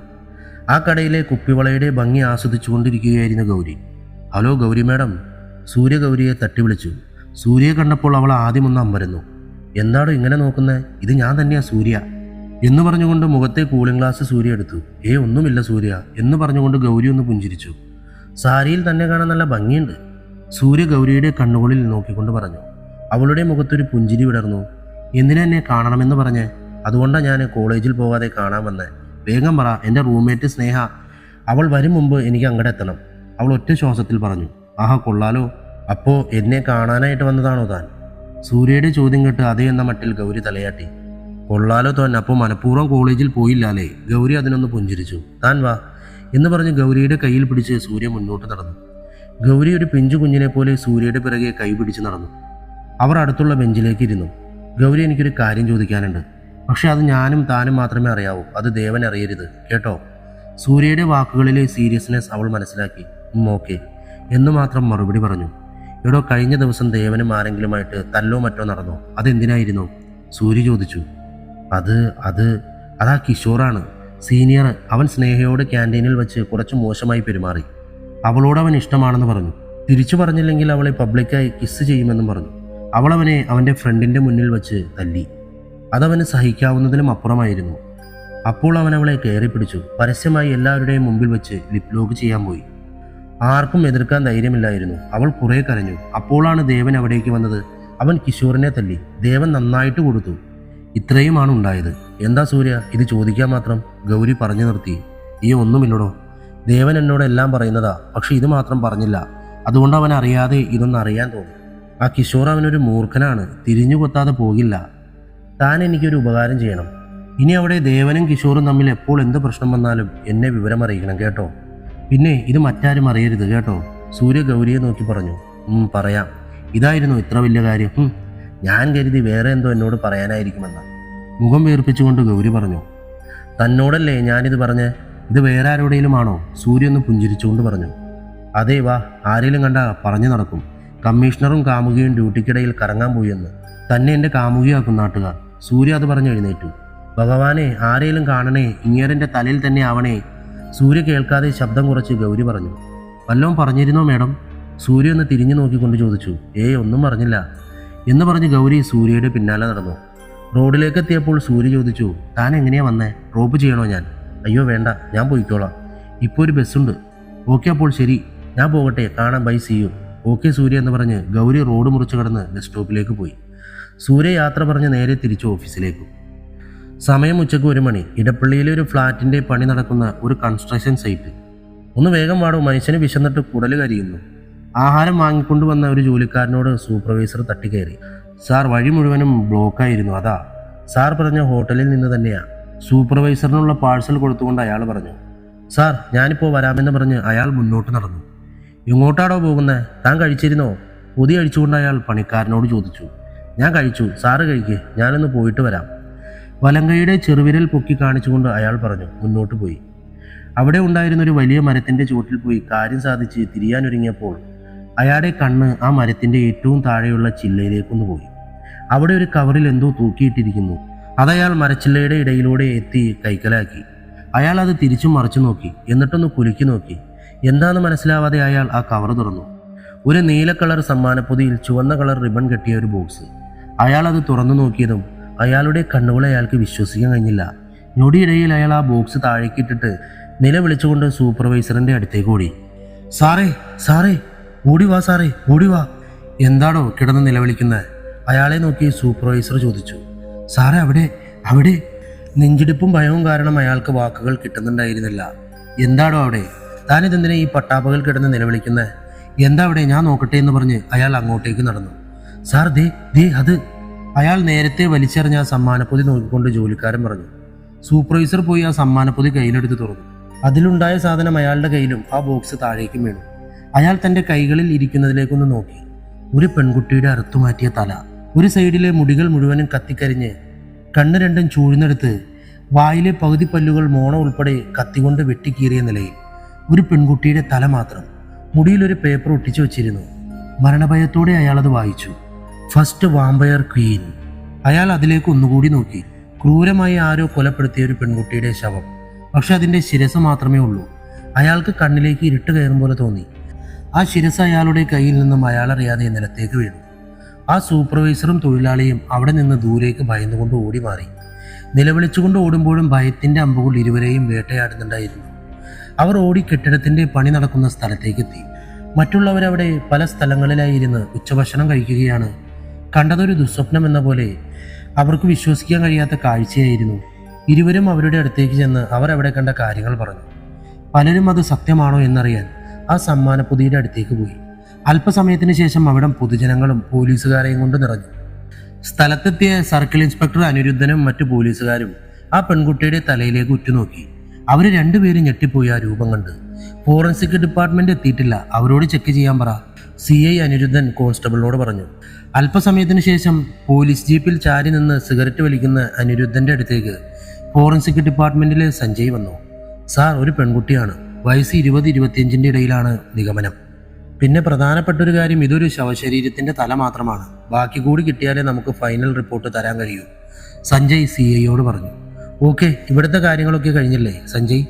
കഴിഞ്ഞു സാർ. ഇത് ചെയ്തത് ആരായാലും അതീവ ബുദ്ധിമാനാണ്. കാരണം പോലീസ് നായ്ക്ക് പോലും തിരിച്ചറിയാനാകാത്ത വിധം വില കൂടിയ പെർഫ്യൂം അടിച്ചിട്ടുണ്ട്. പിന്നെ 2 ദിവസത്തെ പഴക്കമുണ്ട് ബോഡിക്ക്. ഞാൻ തുറന്നു പറയട്ടെ സാർ, ഇത്രയും ക്രൂരമായ ഒരു കൊലപാതകം എൻ്റെ സർവീസിൽ ഞാൻ കണ്ടിട്ടില്ല. ഞങ്ങളെപ്പോലുള്ളവർക്ക് തന്നെ ആ രൂപം കണ്ട് ഭയം തോന്നുന്നു സാർ. കൂടുതൽ കാര്യങ്ങൾ DNA അതുപോലുള്ള മറ്റ് ടെസ്റ്റുകളെല്ലാം നടത്തിയതിനു ശേഷം ഞാൻ പറയാം. പിന്നെ ആ ബോക്സിൽ നിന്ന് 2 ഫിംഗർ പ്രിന്റ് കിട്ടിയിട്ടുണ്ട്. പക്ഷേ അത് ഇത് കണ്ട ആ സൂപ്പർവൈസറിൻ്റെയും ജോലിക്കാരൻ്റെയും ആണെന്നാണ് തോന്നുന്നത്. ബാക്കിയൊക്കെ ഞാൻ സാറിനെ അറിയിക്കാം. ഓക്കെ സാർ, എങ്കിൽ ബാക്കി കൂടി കഴിഞ്ഞ് ഞങ്ങൾ പോകും എന്ന് പറഞ്ഞ് സഞ്ജയ് കൈ കൊടുത്തു.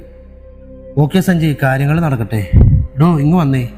സഞ്ജയ്ക്ക് തിരികെ കൈ കൊടുത്തതിന് ശേഷം അവിടെ നിന്നിരുന്ന ഒരു കോൺസ്റ്റബിളിനെ അനിരുദ്ധൻ വിളിച്ചു. എന്താണ് സാർ, പറയൂ. എവിടെയാണോ SI ശ്രീകുമാർ? അയാളെ ഇവിടെ കണ്ടില്ലല്ലോ. അനിരുദ്ധൻ അതും ചോദിച്ചുകൊണ്ട് മുന്നോട്ട് നടന്നു. സാർ, SI സാർ ഒരു കേസിൻ്റെ ആവശ്യത്തിനായി കടവന്തര വരെ പോയിരിക്കുകയാണ്. സാർ എനിക്കൊരു സംശയമുണ്ട്. അനിരുദ്ധൻ്റെ പിന്നാലെ അയാൾ നടന്നുകൊണ്ട് പറഞ്ഞു. എന്താ കേസ്? എന്താണോ സംശയം, പറ. പെട്ടെന്ന് തിരിഞ്ഞുകൊണ്ട് അനിരുദ്ധൻ ചോദിച്ചു. സാർ, ഇന്നലെ രാവിലെ നമ്മുടെ സ്റ്റേഷനിൽ ഒരു ഫോൺ കോൾ വന്നു.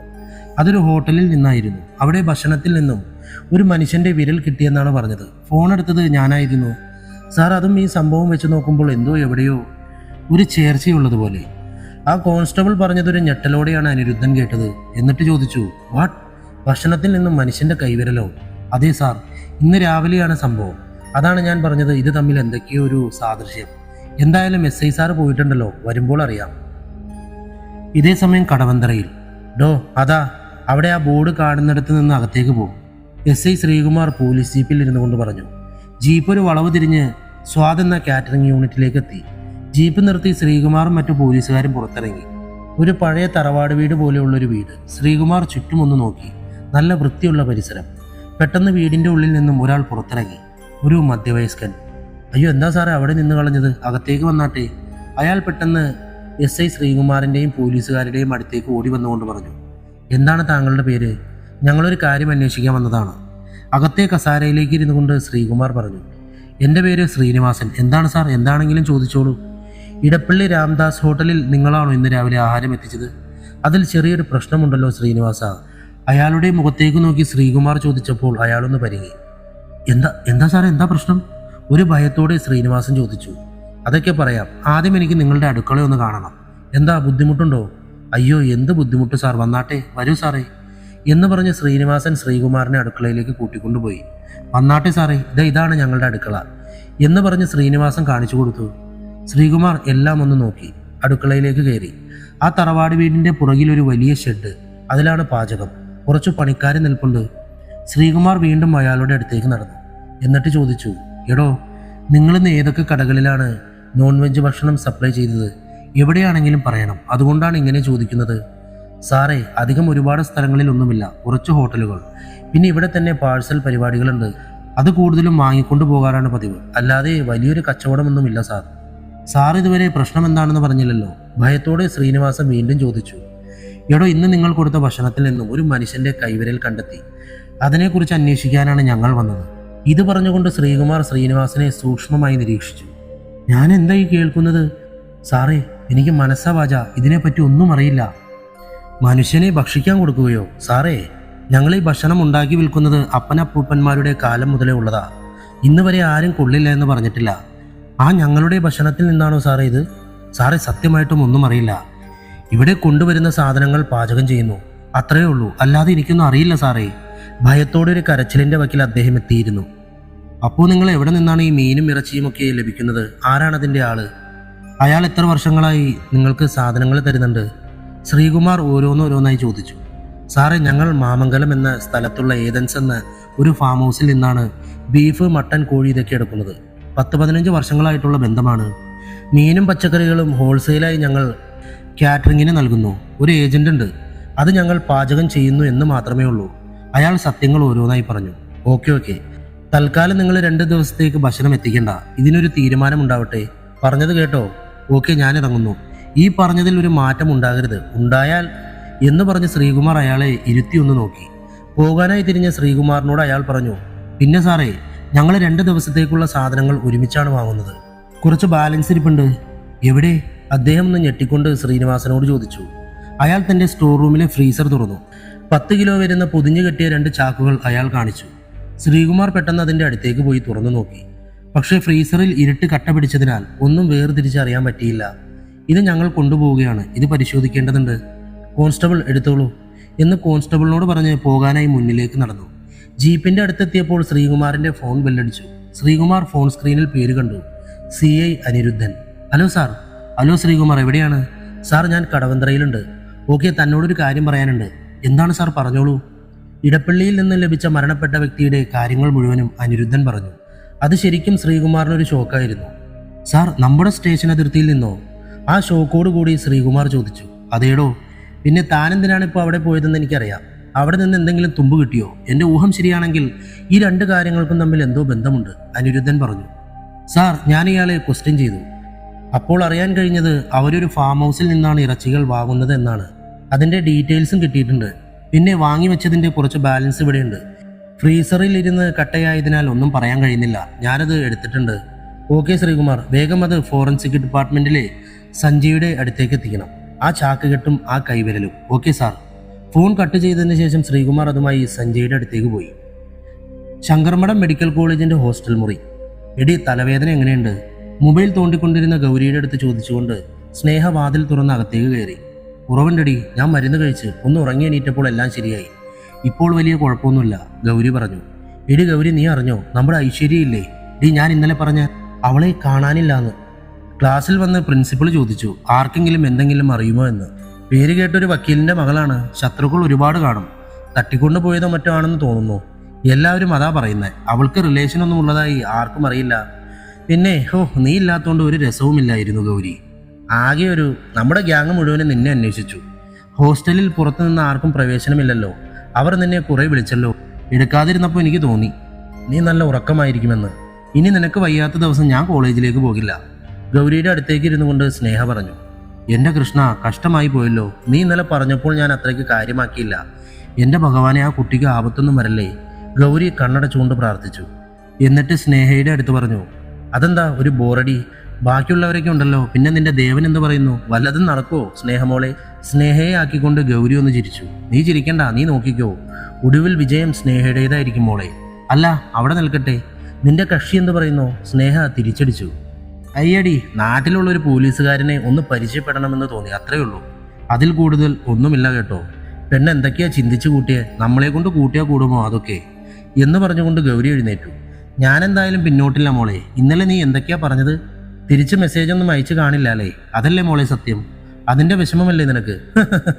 സ്നേഹ പൊട്ടിച്ചിരിച്ചുകൊണ്ട് ചോദിച്ചു. പോയെ നീ പോയി ഡ്രസ്സ് മാറി ഫ്രഷാവ്, നമുക്കൊന്ന് പുറത്തു പോകാം എന്ന് പറഞ്ഞ് ഗൗരി മുറിയുടെ ജനാലയ്ക്കരികിലേക്ക് പോയി. ഗൗരിയുടെ ചുണ്ടിൽ ഒരു പുഞ്ചിരിയുണ്ടായിരുന്നു. ഇന്ന് സൂര്യയെ കണ്ടതും സംസാരിച്ചതും സൂര്യ തൻ്റെ കയ്യിൽ പിടിച്ച് നടന്നതും എല്ലാം ഓർത്തപ്പോൾ അവൾ പ്രണയത്തിന് അടിമപ്പെട്ടുവെന്ന് അവൾക്ക് തന്നെ മനസ്സിലായി. തൽക്കാലം ആരും ഒന്നും അറിയണ്ട, സ്നേഹ പോലും, ഗൗരി തീരുമാനിച്ചു. ഓരോന്നും ആലോചിച്ച് സമയം പോയതറിഞ്ഞില്ല. അപ്പോഴേക്കും സ്നേഹ കുളി കഴിഞ്ഞെത്തി. നീ എന്താ സ്വപ്നം കാണുക?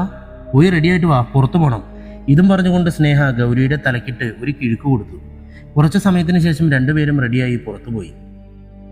സമയം പിറ്റേന്ന് ഉച്ചയ്ക്ക് 1 മണി. മേശപ്പുറത്തിരുന്ന സൂര്യയുടെ ഫോൺ ബെല്ലടിച്ചു. CI അനിരുദ്ധനായിരുന്നു. ഹലോ അനിരുദ്ധൻ, പറയൂ. സാർ, അത്യാവശ്യമായി ഫോറൻസിക് ഡിപ്പാർട്ട്മെന്റിലേക്കൊന്ന് വരാമോ? ഒരു വളരെ പ്രധാനപ്പെട്ട കാര്യമുണ്ട്. എന്താണോ, എന്താ പ്രശ്നം? സാറൊന്ന് പെട്ടെന്ന് വരൂ, അത്യാവശ്യമാണ്. അല്ലെങ്കിൽ ഞാനിങ്ങനെ പറയില്ലല്ലോ. ഓക്കെ, ഞാനൊരു 10 മിനിറ്റ് കൊണ്ടെത്താം. ഫോൺ കട്ട് ചെയ്ത ശേഷം സൂര്യ തൻ്റെ ജീപ്പിൽ ഫോറൻസിക് ഡിപ്പാർട്ട്മെന്റിലേക്ക് പോയി. സൂര്യയെ കണ്ടതും അനിരുദ്ധൻ സല്യൂട്ട് ചെയ്തു. എന്താ ഉണ്ടായേ? എന്താ അത്യാവശ്യമാണെന്ന് പറഞ്ഞേ? സാർ, ഇന്നലെ രാവിലെ ഒരു ഹോട്ടലിൽ നിന്നും ഭക്ഷണത്തിൽ നിന്നും ഒരു കസ്റ്റമറിന് ഒരു മനുഷ്യന്റെ കൈവിരൽ കിട്ടി. അത് SI ശ്രീകുമാറാണ് കേസെടുത്തത്. ഇന്നലെ തന്നെ ഉച്ചയ്ക്ക് ഇടപ്പള്ളിയിൽ നിന്നും എൻ്റെ ഓഫീസിലേക്ക് ഒരു കോൾ വന്നു, ഒരു കൺസ്ട്രക്ഷൻ സൈറ്റിൽ നിന്നും. അവിടെ ചെന്നപ്പോൾ ഒരു 20-25 വയസ്സിനിടയ്ക്ക് പ്രായം വരുന്ന ഒരു പെൺകുട്ടിയുടെ ശവശരീരത്തിന്റെ തല മാത്രം. കണ്ണുകൾ ചൂഴുന്നെടുത്ത് മുടിയുടെ പകുതി ഭാഗം കത്തിച്ച് വായിൽ നിന്നും പകുതി പല്ലുകൾ കത്തികൊണ്ട് വെട്ടിക്കീറിയ നിലയിൽ ഒരു സമ്മാനപ്പൊതിയിൽ പൊതിഞ്ഞ് ഒരു മരത്തിന്റെ ചില്ലയിൽ കെട്ടിത്തൂക്കിയിരുന്നു. അതിൽ ഒരു വാചകം എഴുതിയിരുന്നു, ഫസ്റ്റ് വാമ്പയർ ക്വീൻ. വാട്ട്? താൻ എന്താ ഈ പറയുന്നത്? വിശ്വസിക്കാൻ കഴിയുന്നില്ല. സൂര്യ ഒരു ഞെട്ടലോടെ അതെല്ലാം കേട്ടുകൊണ്ട് ചോദിച്ചു. സാർ, ഇനിയുള്ള കാര്യമാണ് ഞങ്ങളെ എല്ലാവരെയും ഭയപ്പെടുത്തിയിരിക്കുന്നത്. SI ശ്രീകുമാർ ആ ഹോട്ടലിൽ ഫുഡ് സപ്ലൈ ചെയ്ത കാറ്ററിംഗ് യൂണിറ്റിൽ പോയിരുന്നു. അപ്പോഴാണ് അവർ മറ്റൊരു സ്ഥലത്ത് നിന്നാണ് ഇറച്ചിയും മറ്റും വാങ്ങുന്ന കാര്യം അറിഞ്ഞത്. തലേന്ന് അവർ വാങ്ങിച്ചു വെച്ചതിൻ്റെ ബാലൻസ് അവർ 2 ചാക്കുകളിലായി കളക്ട് ചെയ്തിരുന്നു. അനിരുദ്ധൻ്റെ കണ്ണുകളിൽ ഭയം തെളിഞ്ഞു. സാർ, ആ ചാക്കുകളിൽ നിന്നും ഒരു പെൺകുട്ടിയുടെ 10 കിലോ തൂക്കം വരുന്ന വെട്ടിനുറുക്കിയ മനുഷ്യമാംസം കിട്ടിയിട്ടുണ്ട്.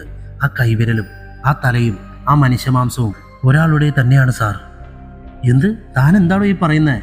അനിരുദ്ധൻ പറഞ്ഞത് വിശ്വസിക്കാനാവാതെ സൂര്യ ഒരു ഞെട്ടലോട് ചോദിച്ചു. അതെ സാർ, ഇതിൽ നിന്നെല്ലാം കിട്ടിയിരിക്കുന്ന DNA സാമ്പിൾ പരിശോധിച്ചപ്പോൾ അത് തെളിഞ്ഞിട്ടുണ്ട്. അനിരുദ്ധ് പറഞ്ഞു. സഞ്ജയ് എവിടെ? അകത്തുണ്ട് സാർ, വരൂ എന്ന് പറഞ്ഞ് അനിരുദ്ധൻ സൂര്യയെ കൂട്ടി അകത്തേക്ക് നടന്നു. ഹലോ സാർ, വരൂ. സൂര്യയെ കണ്ടപ്പോൾ കയ്യിലെ ഗ്ലൗസ് ഊരിക്കൊണ്ട് സഞ്ജയ് പറഞ്ഞു. സാർ, കാര്യങ്ങളൊക്കെ CI പറഞ്ഞല്ലോ. സാർ, ഈ കേസ് കുറച്ച് കുഴപ്പങ്ങളുണ്ട്. 1, ഇത് ഒരാളുടെ ബോഡിയിൽ നിന്നുള്ള പാർട്സാണ്. 2, ആ വെട്ടിനുറുക്കിയ പീസിൽ നിന്നും ഒരു കാര്യം വ്യക്തമാണ്. ഈ ബോഡിക്ക് 3 ദിവസത്തെ പഴക്കമുണ്ട്. അതായത് 3 ദിവസങ്ങൾക്ക് മുമ്പാണ് കൊലപാതകം നടന്നിട്ടുള്ളത്. ആൻഡ് ഫൈനലി, കൊലയാളി ആരാണേലും അയാൾ ഒരു ക്രൂരനാണ്. കാരണം ആ ശരീരത്തിൽ നിന്ന് കണ്ണും വായിലെ പകുതിപ്പല്ല് ചൂഴ്ന്നും വെട്ടിക്കീറിയും എടുക്കുമ്പോൾ മരിച്ച പെൺകുട്ടിക്ക് ജീവനുണ്ടായിരുന്നു. So cruel. അതിൻ്റെ കൂടെ ഒരു കുറിപ്പും എന്ന് പറഞ്ഞ് സഞ്ജയ് മുഖത്ത് നിന്നും കണ്ണാടി എടുത്തു. പിന്നെ പോസ്റ്റ്മോർട്ടം ചെയ്യാനായിട്ട് നമുക്കൊന്നും കിട്ടിയിട്ടില്ല. മാംസം മാത്രമാണ്, ആന്തരിക അവയവങ്ങൾ ഒന്നും തന്നെ ഇല്ല. അതുകൊണ്ട് തന്നെ ഞാൻ പറയുന്നു, ഇത്രയും ക്രൂരനായ ഒരു കൊലപാതകി ചരിത്രത്തിൽ തന്നെ ഉണ്ടോ എന്ന് സംശയമാണ്. Okay mister Sanjay, thanks. Anirudh, come എന്ന് പറഞ്ഞ് സൂര്യ പുറത്തേക്ക് നടന്നു. അനിരുദ്ധ്, ന്യൂസ് എത്രയും പെട്ടെന്ന് മീഡിയയെ അറിയിക്കണം. അതുപോലെ തന്നെ ആ ഹോട്ടൽ ഉടമയെയും കാറ്ററിംഗ് യൂണിറ്റിലെ ആളുകളെയും ആ സൂപ്പർവൈസറിൻ്റെയും മൊഴിയെടുക്കണം. Okay sir. അനിരുദ്ധൻ സല്യൂട്ട് നൽകിക്കൊണ്ട് പുറത്തേക്ക് പോയി. സമയം 2 PM DGP ഓഫീസ്. സൂര്യ, താങ്കൾ ഈ പറയുന്നതൊക്കെ സത്യമാണോ? എനിക്ക് വിശ്വസിക്കാൻ കഴിയുന്നില്ല. ഇങ്ങനൊരു കൊലപാതകം കേൾക്കുമ്പോൾ തന്നെ പേടിയാവുന്നു. രഘുറാം പറഞ്ഞു. സത്യമാണ് സാർ. ആദ്യം കേട്ടപ്പോൾ എനിക്കിതൊരു ഷോക്കായിരുന്നു. ഇങ്ങനൊരു മർഡർ. സൂര്യ, ഇങ്ങനെ ഇത്രയും ക്രൂരമായൊരു കൊല നടത്തിയ ആ കൊലപാതകയെ വെറുതെ വിട്ടുകൂടാ. കണ്ടെത്തണം എത്രയും പെട്ടെന്ന്. അതിന് സൂര്യയെ തന്നെ ഞാൻ ചുമതല ഏൽപ്പിക്കുകയാണ്. എനിക്കിതിൻ്റെ പിന്നിലെ ആരായാലും അയാളെ അറിയണം, എത്രയും പെട്ടെന്ന് തന്നെ. രഘുറാം ഒരു ഉത്തരവ് പോലെ സൂര്യയോട് പറഞ്ഞു. ഓക്കെ സാർ, ഞാൻ ചെയ്യാം. പക്ഷെ ഒരു കാര്യം, അത് പറയാതെ വയ്യ. സൂര്യ പറയുന്നത് കേട്ട് രഘുറാം സംശയത്തോട് ചോദിച്ചു. എന്താ സൂര്യ, പറയൂ. സാർ, ഒരാളെ മാത്രം കൊല്ലാനായിരുന്നെങ്കിൽ കൊലയാളിക്ക് വെറുതെ കൊന്നുകളഞ്ഞ് തെളിവുകൾ നശിപ്പിച്ചാൽ മതിയായിരുന്നു. പക്ഷെ ഇവിടെ സാർ, ആ തല കണ്ടെടുത്തപ്പോൾ അതിൻ്റെ കൂടെ കിട്ടിയ ആ പേപ്പർ, അതിലെ വാചകം, അതെന്നെ വല്ലാതെ വേട്ടയാടുന്നു. ജീവനോടെ കൊല്ലപ്പെട്ട പെൺകുട്ടിയെ ടോർച്ചർ ചെയ്തിട്ടാണ് കൊന്നിരിക്കുന്നത്. അതുപോലെ ശരീരം വെട്ടിനുറുക്കി ഭക്ഷിക്കാൻ വേണ്ടി പല രീതിയിൽ പല വഴികളിൽ കൊടുത്തിരിക്കുന്നു. ഇതിൽ നിന്നൊക്കെ ഇതൊരു സാധാരണ കൊലപാതകമാണെന്നോ ഒന്നിൽ തന്നെ അയാൾ നിർത്തുമെന്നോ എനിക്ക് ഉറപ്പില്ല. ബട്ട് നമ്മൾ അന്വേഷിക്കുന്ന കൊലപാതകി ഒരു പ്രതികാരദാഹിയാണെന്ന് വ്യക്തം. Like A psycho. ആ മരിച്ച കുട്ടി ആരാണെന്ന് കണ്ടെത്തണം. അവിടെ നിന്ന് വേണം നമുക്ക് തുടങ്ങാൻ. ഒരുപക്ഷെ അതാവും ആദ്യത്തെ നമ്മുടെ ടാസ്ക്. സൂര്യ പറഞ്ഞു നിർത്തിയപ്പോൾ പറഞ്ഞതെല്ലാം ശരിയാണെന്ന് റാമിന് മനസ്സിലായി. സൂര്യ അപ്പോൾ ചോദ്യഭാവത്തിൽ റാം ചോദിച്ചു. അതെ സാർ, ഇനിയും ഉണ്ടായി എന്ന് വരാം, ചിലപ്പോൾ ഇല്ല എന്നും വരാം. പക്ഷെ ഉണ്ടാവാനാണ് ചാൻസ്. കാരണം ആ ശരീരം ഇപ്പോഴും പൂർണ്ണമായും കണ്ടെത്തിയിട്ടില്ല. എല്ലുകളും ആന്തരാവയവങ്ങളും ഇപ്പോഴും മിസ്സിംഗ് ആണ്. സോ നമ്മൾ കരുതിയിരിക്കണം. സൂര്യ പറഞ്ഞത് റാമിനെയും ഒന്ന് ഭയപ്പെടുത്തി. ഓക്കെ സാർ, ഞാൻ എൻ്റെ അന്വേഷണം ആരംഭിക്കുന്നു എന്ന് പറഞ്ഞ് സൂര്യ കസാരയിൽ നിന്ന് എഴുന്നേറ്റ് റാമിനെ നോക്കി സല്യൂട്ട് ചെയ്തു. All the best Surya. Ram സൂര്യയ്ക്ക് കൈ നൽകിക്കൊണ്ട് പറഞ്ഞു. സമയം വൈകുന്നേരം 5 മണി. Commissioner office. Good evening sir, may I come in? പുറത്തുനിന്ന് അനിരുദ്ധ് ചോദിച്ചു. യെസ് അനിരുദ്ധ്, വരൂ. എന്തായി പോയ കാര്യങ്ങൾ? എല്ലാവരുടെയും മൊഴിയെടുത്തു സാർ. ദാ ഫയൽ. പിന്നെ മീഡിയ ആകെ ഒന്ന് ഇളകിയിട്ടുണ്ട്. ഓഫീസിന്റെ മുമ്പിൽ നിൽപ്പുണ്ട്. അനിരുദ്ധൻ പറഞ്ഞു തീർന്നപ്പോൾ ഭിത്തിയിലിരിക്കുന്ന CCTV സ്ക്രീനിൽ സൂര്യ ഒന്ന് നോക്കി. ഓക്കെ അനിരുദ്ധൻ, താനും SI ശ്രീകുമാരും ഞാനും അടങ്ങുന്ന ടീമാണ് ഈ കേസ് അന്വേഷിക്കുന്നത്. ഓക്കെ? Yes sir. സാറിൻ്റെ കൂടെ വർക്ക് ചെയ്യാൻ എനിക്ക് സന്തോഷമേ ഉള്ളൂ. നമ്മൾ എവിടെ നിന്നാണ് സാർ തുടങ്ങുക? അനിരുദ്ധൻ ചോദിച്ചു. സൂര്യ കസേരയിൽ നിന്ന് എഴുന്നേറ്റുകൊണ്ട്, ആദ്യം കൊലയാളി പോയ അതേ വഴിയിൽ നമുക്കും പോകാം. ആ ഫാം ഹൗസ്, അവിടെ നിന്ന് വേണം തുടങ്ങാൻ. അതിനു മുമ്പ് ഇതിനെപ്പറ്റി മീഡിയയോടൊന്ന് പറയണം. കാരണം ഇത് പുറത്തറിയണമെന്ന് ആഗ്രഹിക്കുന്ന ആ കൊലപാതകിയെ ആദ്യം നമുക്ക് സന്തോഷം കൊടുക്കാം, അല്ലേ? ചിരിച്ചുകൊണ്ട് സൂര്യ പറഞ്ഞിട്ട് എഴുന്നേറ്റു. കമോൺ. സൂര്യ ഓഫീസിന്റെ പുറത്തേക്ക് പോയി. മീഡിയ അവിടെ ഉണ്ടായിരുന്നു. സാർ, കൊല്ലപ്പെട്ട പെൺകുട്ടിയെപ്പറ്റി എന്തെങ്കിലും വിവരം കിട്ടിയോ? ശരീരം മുഴുവനും കണ്ടെത്തിയോ? സാർ, അന്വേഷണ ഉദ്യോഗസ്ഥനായ താങ്കൾ ഈ കൊലപാതകത്തിനെ എങ്ങനെ നോക്കിക്കാണുന്നു? പറയൂ സാർ. പല ചോദ്യങ്ങൾ സൂര്യയുടെ നേരെ ഓരോരുത്തരും ചോദിച്ചു. സാർ, ഞങ്ങൾ അന്വേഷണം ആരംഭിച്ചിട്ടേ ഉള്ളൂ. കുറ്റവാളി ആരായാലും കണ്ടെത്തുക തന്നെ ചെയ്യും. ശരീരഭാഗങ്ങൾ പൂർണ്ണമായും കണ്ടെത്താൻ ഞങ്ങൾക്ക് കഴിഞ്ഞിട്ടില്ല. നിങ്ങൾ അറിഞ്ഞു കാണുമല്ലോ ബോഡി കിട്ടിയത് എങ്ങനെയാണെന്ന്. പിന്നെ ഇതിലെ ആകെ കിട്ടിയൊരു മെസ്സേജ്, അത് ഇതൊരു തുടർ കൊലപാതകത്തെ സാധൂകരിക്കുന്നുണ്ട്. നിങ്ങളും കേരള പോലീസിനോട് സഹകരിക്കണം. വെറുതെ ഭീതി ഉളവാക്കുന്ന വാർത്തകൾ നിങ്ങൾ നൽകരുത്. ഓക്കെ? ഇത് പറഞ്ഞ ശേഷം സൂര്യ അനിരുദ്ധനെ ഒന്ന് നോക്കി പുഞ്ചിരിച്ചു. അതിൻ്റെ അർത്ഥം അനിരുദ്ധനും മനസ്സിലായി. ശേഷം മീഡിയയെ ഒഴിവാക്കി സൂര്യ പുറത്തേക്ക് പോയി. ശേഷം വീട്ടിലേക്കും. സമയം രാത്രി 9 മണി. മോനെ, ചോറെടുത്ത് വയ്ക്കട്ടെ? തൻ്റെ കമ്പ്യൂട്ടറിൽ എന്തോ ചെയ്തുകൊണ്ടിരുന്ന സൂര്യയോട് ശ്രീദേവി അമ്മ ചോദിച്ചു. എനിക്കിപ്പോൾ വേണ്ടാമ്മേ, കുറച്ച് ജോലിയുണ്ട്. അമ്മ കഴിച്ചു കിടന്നോ? Good night. സൂര്യ അതും പറഞ്ഞ് വീണ്ടും കമ്പ്യൂട്ടറിലേക്ക് തിരിഞ്ഞു. മോനെ, ദേവൻ നിന്നെ വിളിച്ചായിരുന്നോ? അവൻ ഇന്നലെ രാത്രി വിളിച്ചതാ, ഇതുവരെ പിന്നെ വിളിച്ചിട്ടില്ല. സങ്കടത്തോടു കൂടി ശ്രീദേവി പറഞ്ഞു. അമ്മ വിഷമിക്കണ്ട, അവൻ കൊച്ചുകുട്ടിയൊന്നുമല്ലല്ലോ. അവൻ അവിടെ എന്തെങ്കിലും തിരക്ക് കാണും. അവൻ എന്തായാലും വിളിച്ചോളും, അമ്മ വിഷമിക്കണ്ട. സൂര്യയുടെ വാക്കുകളിലെ ആശ്വാസത്തിൽ ശ്രീദേവി പുറത്തേക്ക് പോയി. കുറച്ചു സമയത്തിന് ശേഷം സൂര്യയുടെ ഫോൺ ശബ്ദിച്ചു. മൊബൈൽ സ്ക്രീനിൽ ദേവന്റെ ഫോട്ടോ തെളിഞ്ഞു. ഹലോ മോനെ ദേവാ, നീ ഇത് എവിടെയാ? അമ്മ നീ വിളിച്ചില്ലെന്ന് പറഞ്ഞ പരാതിയായിരുന്നു. ഞാൻ ദേവനല്ല സാർ, സ്നേഹയാണ്. ദേവനിപ്പോൾ ആശുപത്രിയിലാണ്. സ്നേഹ പറഞ്ഞത് കേട്ട് സൂര്യ ഞെട്ടി. എന്താ എൻ്റെ ദേവന് പറ്റിയത്? സ്നേഹ പറ. ഞെട്ടൽ മാറാതെ സൂര്യ ചോദിച്ചു. സാർ, പേടിക്കാനൊന്നുമില്ല. ഒരു ആക്സിഡന്റ്, ഒരു ചെറിയൊരു മുറിവ്, അത്രേ ഉള്ളൂ. സാർ ഒന്ന് വരാമോ? ഞങ്ങൾ ഗവൺമെന്റ് ആശുപത്രിയിലുണ്ട്. ഞാൻ ഉടനെ വരാം എന്ന് പറഞ്ഞ് സൂര്യ ഫോൺ കട്ട് ചെയ്തു. സൂര്യ പെട്ടെന്ന് ശ്രീദേവി അമ്മയുടെ മുറിയിലേക്ക് പോയി. വാതിൽ തുറന്നപ്പോൾ അമ്മ നല്ല ഉറക്കമായിരുന്നു. അതുകൊണ്ട് അമ്മയെ വിളിക്കാതെ സൂര്യ വാതിലടച്ച ആശുപത്രിയിലേക്ക് പുറപ്പെട്ടു. കാർ പാർക്കിങ്ങിൽ നിർത്തിയതിനു ശേഷം ആശുപത്രിയിലേക്ക് സൂര്യ ഓടി. ജനറൽ വാർഡിൽ കാലിലും കൈയിലും മുറിവുകളുമായി ആശുപത്രിയിലെ കിടക്കയിൽ കിടക്കുന്ന തന്റെ പൊന്നനിയന്റെ അടുത്തേക്ക് ഓടി. ബെഡിൽ കിടക്കുന്ന ദേവന്റെ അടുത്തേക്ക് തകർന്ന മനസ്സുമായി സൂര്യ ഇരുന്നു. സ്നേഹയും ഗൗരിയും ബാക്കി അവന്റെ ഗ്യാങ്ങും കൂടെ ഉണ്ടായിരുന്നു. മോനെ ദേവാ, ചേട്ടനാടാ, ഒന്ന് എണീക്കടാ. സൂര്യ കരഞ്ഞുകൊണ്ട് ദേവനെ വിളിച്ചു. ഒന്ന് മുരണ്ടുകൊണ്ട് ദേവൻ പതുക്കെ കണ്ണു തുറന്നു. ഏട്ടാ ഏട്ടാ. സംസാരിക്കാൻ ദേവന് വാക്കുകൾ കിട്ടിയില്ല. ഏട്ടൻ അറിയരുതെന്ന് ആഗ്രഹിച്ചതാണ്. ഏട്ടൻ അറിഞ്ഞിരിക്കുന്നു. ഒന്നുമില്ല മോനെ, ഏട്ടൻ ഇവിടെയുണ്ട്. സൂര്യ അതും പറഞ്ഞ് ദേവനെ ചേർത്ത് പിടിച്ചു. അടുത്തേക്ക് ഗൗരിയും വന്നു. സൂര്യ ഗൗരിയെ ഒന്ന് നോക്കി. ഗൗരി, ഒരു മിനിറ്റ്, ഒന്ന് വാ. സൂര്യ ഗൗരിയെ വിളിച്ച് പുറത്തേക്ക് പോയി. വാതിലിന്റെ അടുത്തെത്തിയതും ഏട്ടാ, ദേവൻ സൂര്യയെ വിളിച്ചു. ഇല്ലടാ, ഏട്ടൻ പോണില്ല, മോന്റെ കൂടെ തന്നെയുണ്ട്. സൂര്യ ദേവനെ ഒന്ന് ആശ്വസിപ്പിച്ചിട്ട് വീണ്ടും പുറത്തേക്ക് നടന്നു. ഗൗരി, സത്യം പറ, എന്താ ഉണ്ടായേ? എന്റെ ദേവൻ എന്താ ഉണ്ടായേ? സൂര്യ, അത് ഗൗരി പറയാൻ മടിച്ചു. നിന്നോടാ ഞാൻ ചോദിച്ചേ, എങ്ങനെയാ ദേവന് അപകടമുണ്ടായത്? ദേഷ്യത്തോടെ ഗൗരിയോട് ചോദിച്ചു. സൂര്യ, ഇന്ന് ഉച്ചയ്ക്ക് ശേഷം ദേവൻ ക്ലാസ് കഴിഞ്ഞ് ഹോസ്റ്റലിലേക്ക് പോവുകയായിരുന്നു. പോകുന്ന വഴിയിൽ വെച്ച് ആ കിഷോറും കൂട്ടുകാരും അവനെ തടഞ്ഞു നിർത്തി. അത് പിന്നെ ഒരു തല്ലായി. ദേവൻ കുറെ നേരം പിടിച്ചു നിന്നു. പക്ഷേ കിഷോർ പിന്നിൽ നിന്ന് അവന്റെ തലയ്ക്ക് അടിച്ചു വീഴ്ത്തി. പിന്നെ അവനൊന്നും ചെയ്യാൻ കഴിഞ്ഞില്ല. ദേവൻ പറഞ്ഞിട്ടാ സ്നേഹ സൂര്യയോട് ആക്സിഡന്റ് ആണെന്ന് പറഞ്ഞത്. ഗൗരി പറഞ്ഞു നിർത്തി. സൂര്യയുടെ കണ്ണുകൾ കോപം കൊണ്ട് ജ്വലിച്ചു. തന്റെ അനിയനെ താൻ പോലും ഇതുവരെ ഒന്ന് നുള്ളി നോവിച്ചിട്ടില്ല.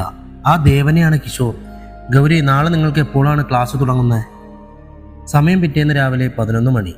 സൂര്യയും ദേവനും അവരുടെ മഹീന്ദ്ര താർ ജീപ്പിൽ ശങ്കർമഠം മെഡിക്കൽ കോളേജിലേക്ക് എത്തി. ഡോർ തുറന്ന് ആദ്യം സൂര്യ ഇറങ്ങി. എന്നിട്ട് ഡോർ തുറന്ന് ദേവനെ കൈകളിൽ വാരിയെടുത്ത് ജീപ്പിന്റെ ബോണറ്റിലിരുത്തി. 4 ഭാഗത്തും കെട്ടിടങ്ങളായതിനാൽ കോളേജ് സ്റ്റുഡൻസ് എല്ലാം ഇവരെ ശ്രദ്ധിച്ചിരുന്നു. കോളേജ് വരാന്തയിൽ ദേവന്റെ കൂട്ടുകാരുണ്ടായിരുന്നു, കൂടെ ഗൗരിയും. ഗൗരി മുഖം കൊണ്ട് കിഷോറിനെ ചൂണ്ടിക്കാട്ടി. ഒരു കാറിന്റെ ഡോർ തുറന്ന് അതിലിരിക്കുകയായിരുന്നു കിഷോർ, കൂടെ അവന്റെ കൂട്ടുകാരും. ദേവനെ ബോണറ്റിൽ തന്നെ ഇരുത്തി. സൂര്യ വളരെ പതുക്കെ ജീപ്പ് മുന്നോട്ട് അവരുടെ അടുത്തേക്ക് എടുത്തു. കിഷോർ തിരിഞ്ഞു നോക്കിയപ്പോൾ തന്റെ മുന്നിൽ ജീപ്പിലിരിക്കുന്ന ദേവനെയാണ് കണ്ടത്. നിനക്ക് കിട്ടിയതൊന്നും പോരേടാ നായെ, ഇനിയും വേണോ എന്ന് ചോദിച്ചുകൊണ്ട് കിഷോർ വീണ്ടും ദേവന്റെ അടുത്തേക്ക് വന്നു. അവന്റെ നേരെ കൈവീശി. പക്ഷെ അത് ദേവന്റെ ശരീരത്തിൽ പതിക്കും മുമ്പ് ജീപ്പിന്റെ ഹോൺ മുഴങ്ങി. ഒരു നിമിഷം എല്ലാവരും ഡ്രൈവർ സീറ്റിൽ നിന്ന് ഇറങ്ങുന്ന സൂര്യയെ നോക്കി. ഡോർ അടച്ചിട്ട് സൂര്യ മുൻപോട്ട് വന്ന് ആദ്യം തന്നെ അവനോട് ചോദിച്ചു, നീയാണോടാ കിഷോർ? സൂര്യ ഗാംഭീര്യത്തോട് ചോദിച്ചു. ആണെങ്കിൽ നീ ആരാടാ അത് ചോദിക്കാൻ? കിഷോർ തിരിച്ചു ചോദിച്ചു. അടുത്ത നിമിഷം സൂര്യയുടെ വലം കൈ കിഷോറിന്റെ പിടലിക്ക് പതിച്ചു. ഹാ എന്നൊരു നിലവിളിയോടെ കിഷോർ വായുവിൽ കറങ്ങി നിലത്തേക്ക് വീണു. അവൻ നിലത്ത് വീണപ്പോൾ പൊടിപടലങ്ങൾ വായുവിലേക്ക് പറന്നു. നേരത്തെ കിഷോറിന്റെ ഒപ്പം നിന്നവർ അത് കണ്ട് രണ്ടടി പിന്നിലേക്ക് മാറി ഒരു ഞെട്ടലോടെ. അതിലൊരുവൻ സൂര്യയുടെ അടുത്തേക്ക് പാഞ്ഞു ചെന്നു.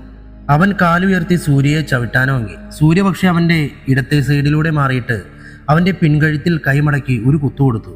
അവൻ വേദന കൊണ്ട് തിരിഞ്ഞു നോക്കിയപ്പോഴേക്കും സൂര്യയുടെ കൈ അവന്റെ ഇടത്തെ കരണത്തിൽ പതിഞ്ഞിരുന്നു. കരണം പുകഞ്ഞുപോയി. കിഷോർ വീണ്ടും പാഞ്ഞു വന്ന് അവന്റെ കൈ രണ്ടും ബ്ലോക്ക് ചെയ്ത് സൂര്യ അവന്റെ തല പിടിച്ച് ആ കാറിന്റെ സൈഡിലുള്ള ഗ്ലാസ്സിലിടിച്ചു. വീണ്ടും വീണ്ടും ഇടിച്ചു. കാറിലുണ്ടായിരുന്ന ഗ്ലാസ് ആദ്യം പൊട്ടി, തല പൊട്ടി ചോരയൊഴുകി.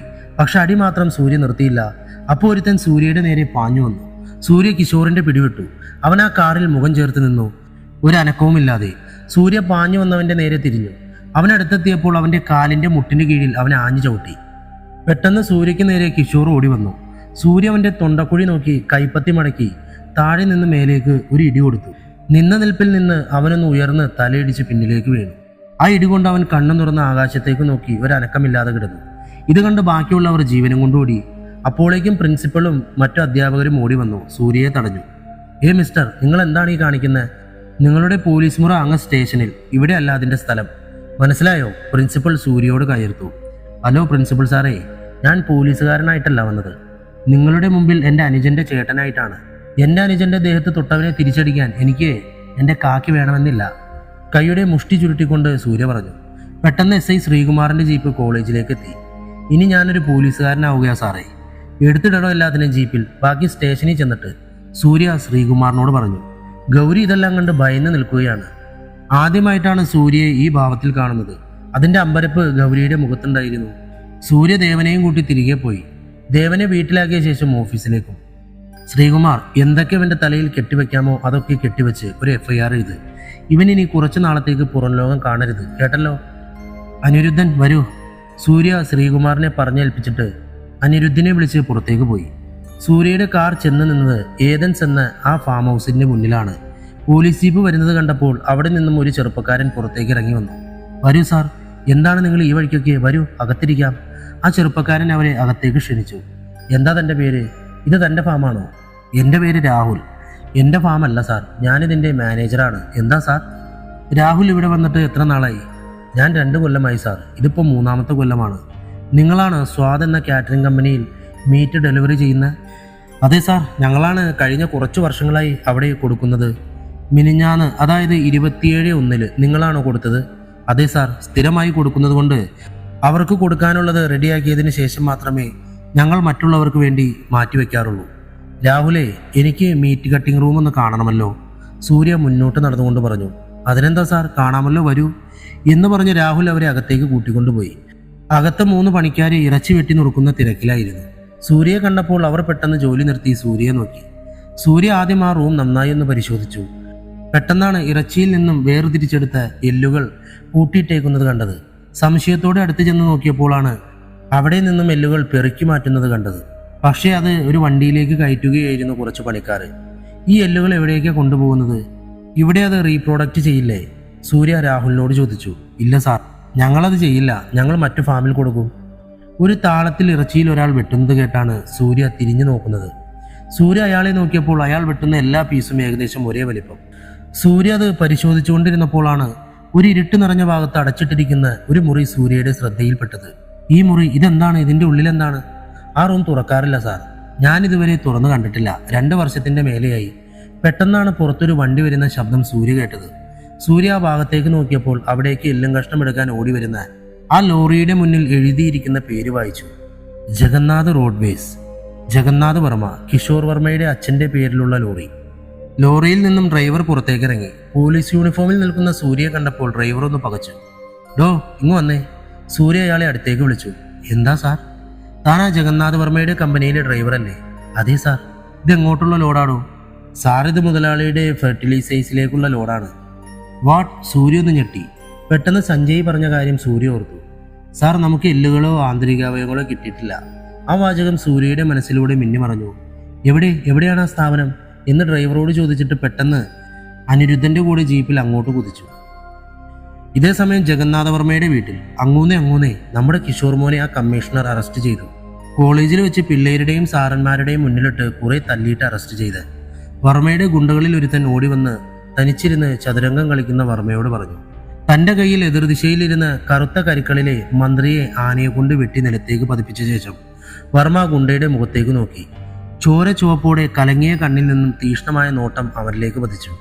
പതുക്കെ വർമ്മ ഇരുന്നിടത്ത് നിന്ന് എഴുന്നേറ്റ് അവന്റെ അരികിലേക്ക് നടന്നു. എന്നിട്ട് ചോദിച്ചു, ആരടാ വർമ്മയുടെ മകനെ അറസ്റ്റ് ചെയ്യാൻ മാത്രം വളർന്ന്?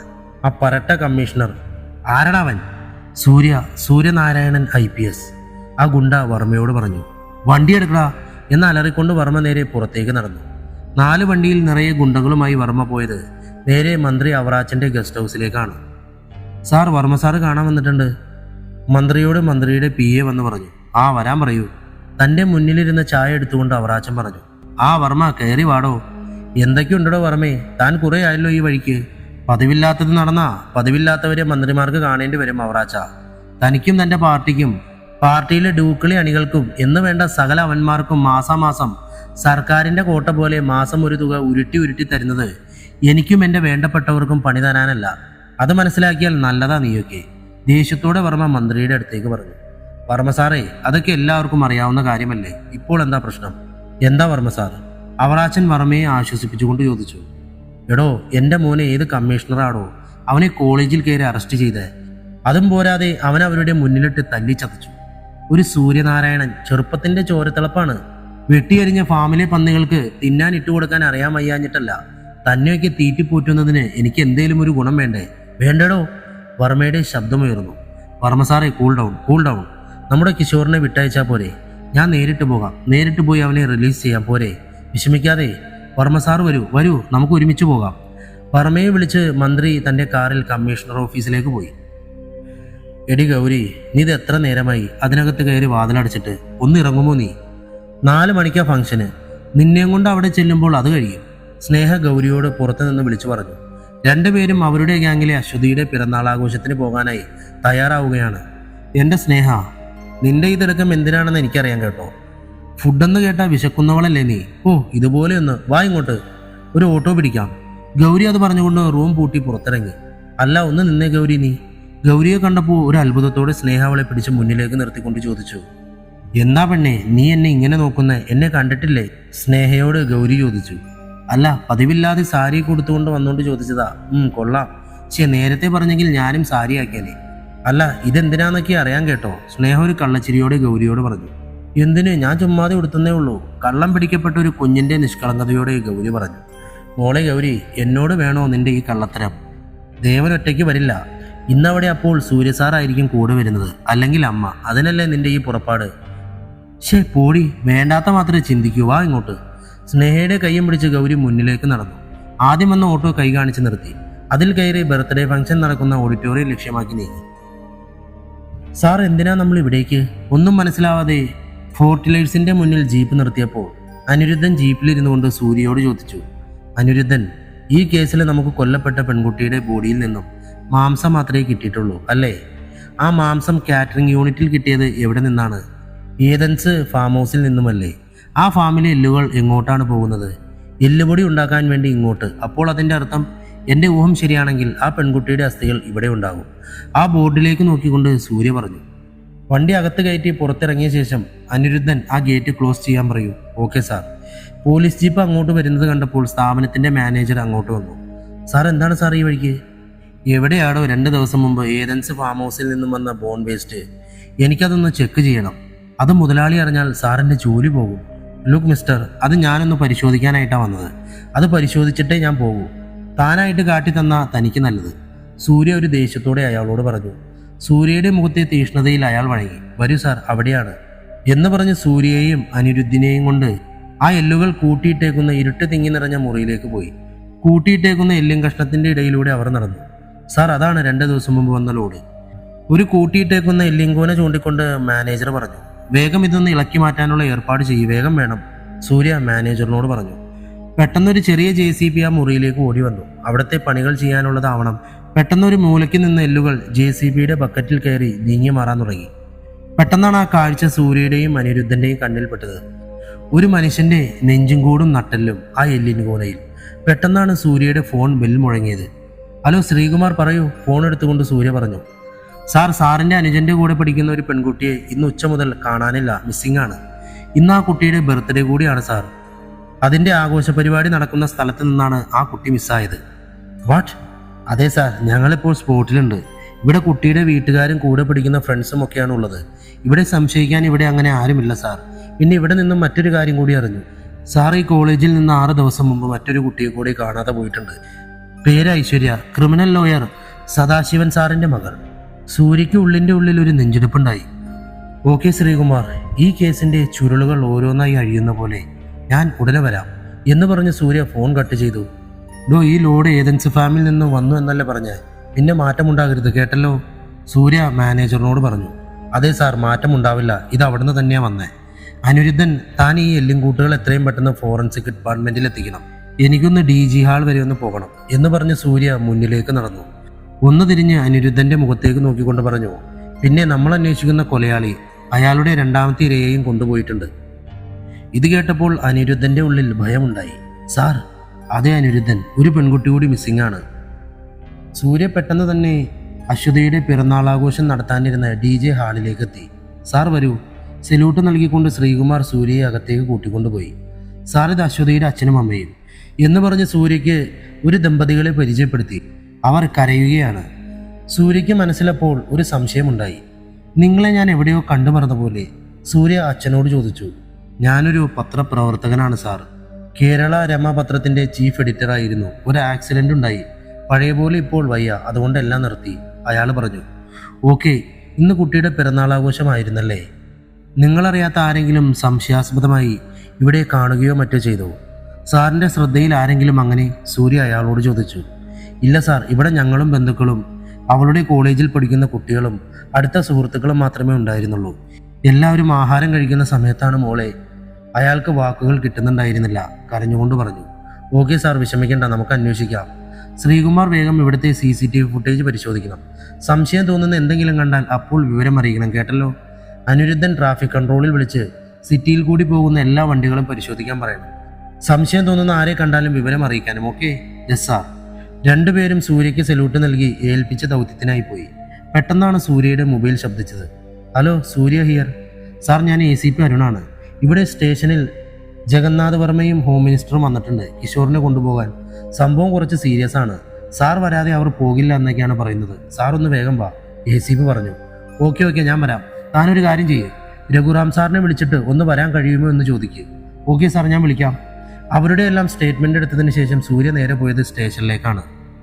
സൂര്യ തന്റെ ജീപ്പിൽ നിന്നിറങ്ങി സ്റ്റേഷന്റെ ഉള്ളിലേക്ക് കയറി. അവറാച്ചനും വർമ്മയും രഘുറാമും അവിടെ ഉണ്ടായിരുന്നു. ഹോം മിനിസ്റ്ററിന് സല്യൂട്ട് നൽകിയ ശേഷം സൂര്യ ലോക്കപ്പിന് പുറത്തു നിൽക്കുന്ന കിഷോറിനെ ഒന്ന് നോക്കി. അവന്റെ മുഖത്തൊരു പരിഹാസ ചിരിയുണ്ടായിരുന്നു. വന്നല്ലോ ബഹുമാനപ്പെട്ട സിറ്റി പോലീസ് കമ്മീഷണർ. താൻ എന്ത് കേസിന്റെ പുറത്താണോ സമൂഹത്തിലെ മാന്യന്മാരുടെ മക്കളെ അറസ്റ്റ് ചെയ്ത് ലോക്കപ്പിലിട്ടത്? കൊച്ചനെ, ചോരയുടെ തിളപ്പ് നീ എന്നോടോ എൻ്റെ മോൻ്റെ അടുത്തോ കാണിക്കരുത്. കാണിച്ചാൽ പിന്നെ നീ ഉണ്ടാവില്ല. മര്യാദക്ക് അവനോടൊരു ചെറിയ ക്ഷമയൊക്കെ പറഞ്ഞ് ഈ പ്രശ്നം ഒന്ന് സോൾവ് ആക്കിക്കേ. എനിക്ക് പോയിട്ട് വേറെ ജോലിയുണ്ട്. കസാരയിൽ ഇരുന്നു കൊണ്ട് കാലിൻ്റെ മുകളിൽ കാൽ കയറ്റി വെച്ചുകൊണ്ട് വർമ്മ സൂര്യയോട് പറഞ്ഞു. Sir, with your permission. Surya അവറാച്ചനോട് അനുവാദം തേടി. മൂപ്പിനെ, താൻ ആരെയാടോ ഈ പേടിപ്പിക്കുന്നത്? തൻ്റെ മോൻ്റെ കരണക്കുട്ടി അടിച്ചു പൊട്ടിച്ചിട്ട് ഞാൻ ഇങ്ങോട്ട് കൊണ്ടുവന്നത് ശങ്കർമഠം മെഡിക്കൽ കോളേജിൽ പഠിക്കുന്ന ദേവൻ എന്ന വിദ്യാർത്ഥിയെ തല്ലിയതിനാണ്. പിന്നെ അവനെയും അവൻ്റെ കൂട്ടുകാരനെയും അവിടെ ഇട്ട് അടിച്ചത് കമ്മീഷണർ സൂര്യ അല്ല, ദേവന്റെ ചേട്ടൻ സൂര്യ. കേട്ടല്ലോ? വിരട്ടൊന്നും ഇങ്ങോട്ടും എടുക്കണ്ട, മനസ്സിലായോടോ? സൂര്യ ശബ്ദമുയർത്തി വർമ്മയുടെ മുഖത്തോട് മുഖം ചേർത്ത് പറഞ്ഞു. സൂര്യ, ആഭ്യന്തരമന്ത്രിയുടെ മുന്നിൽ വെച്ച് വേണോ? റാം സൂര്യയെ തടഞ്ഞു. സാറൊന്ന് ചുമ്മാതിരിക്കും സാറേ. ഒരു ആഭ്യന്തരമന്ത്രി അങ്ങേര് മിണ്ടില്ലാന്ന് എനിക്കറിയാം, അല്ലേ മന്ത്രി സാറേ? സൂര്യ അവറാച്ചനോട് ചോദിച്ചു. അയാളുടെ എല്ലാ ചെറ്റത്തരങ്ങളും സൂര്യയ്ക്ക് അറിയാമെന്നുള്ളത് കൊണ്ട് തല കുനിച്ചു നിന്നു. പിന്നെ ഞാനിവനെ പൊക്കിയത് എൻ്റെ അനിയനെ തല്ലിയതിനാ. പക്ഷേ ഞാനിപ്പോൾ ഇവനെ വിടാത്തത് ചെക്കാൻ നിന്റെ തന്ത ഒരു ബുദ്ധിമോശം കാണിച്ചു. ആ ഫോർട്ടിലേഴ്സ് നിന്റെ പേരിൽ തുടങ്ങി. അതുകൊണ്ട് നിനക്ക് തൽക്കാലം പുറത്തു പോകാൻ കഴിയില്ല. താൻ എന്താണോ ഈ പറയുന്നത്? അതും ഇതും തമ്മിൽ എന്താണോ ബന്ധം? അവറാച്ചൻ ചോദിച്ചു. സാർ അറിഞ്ഞു കാണുമല്ലോ, പത്രത്തിലും ടി വിയിലും ഒരു പെൺകുട്ടിയുടെ ക്രൂരമായ കൊലപാതകത്തെപ്പറ്റി.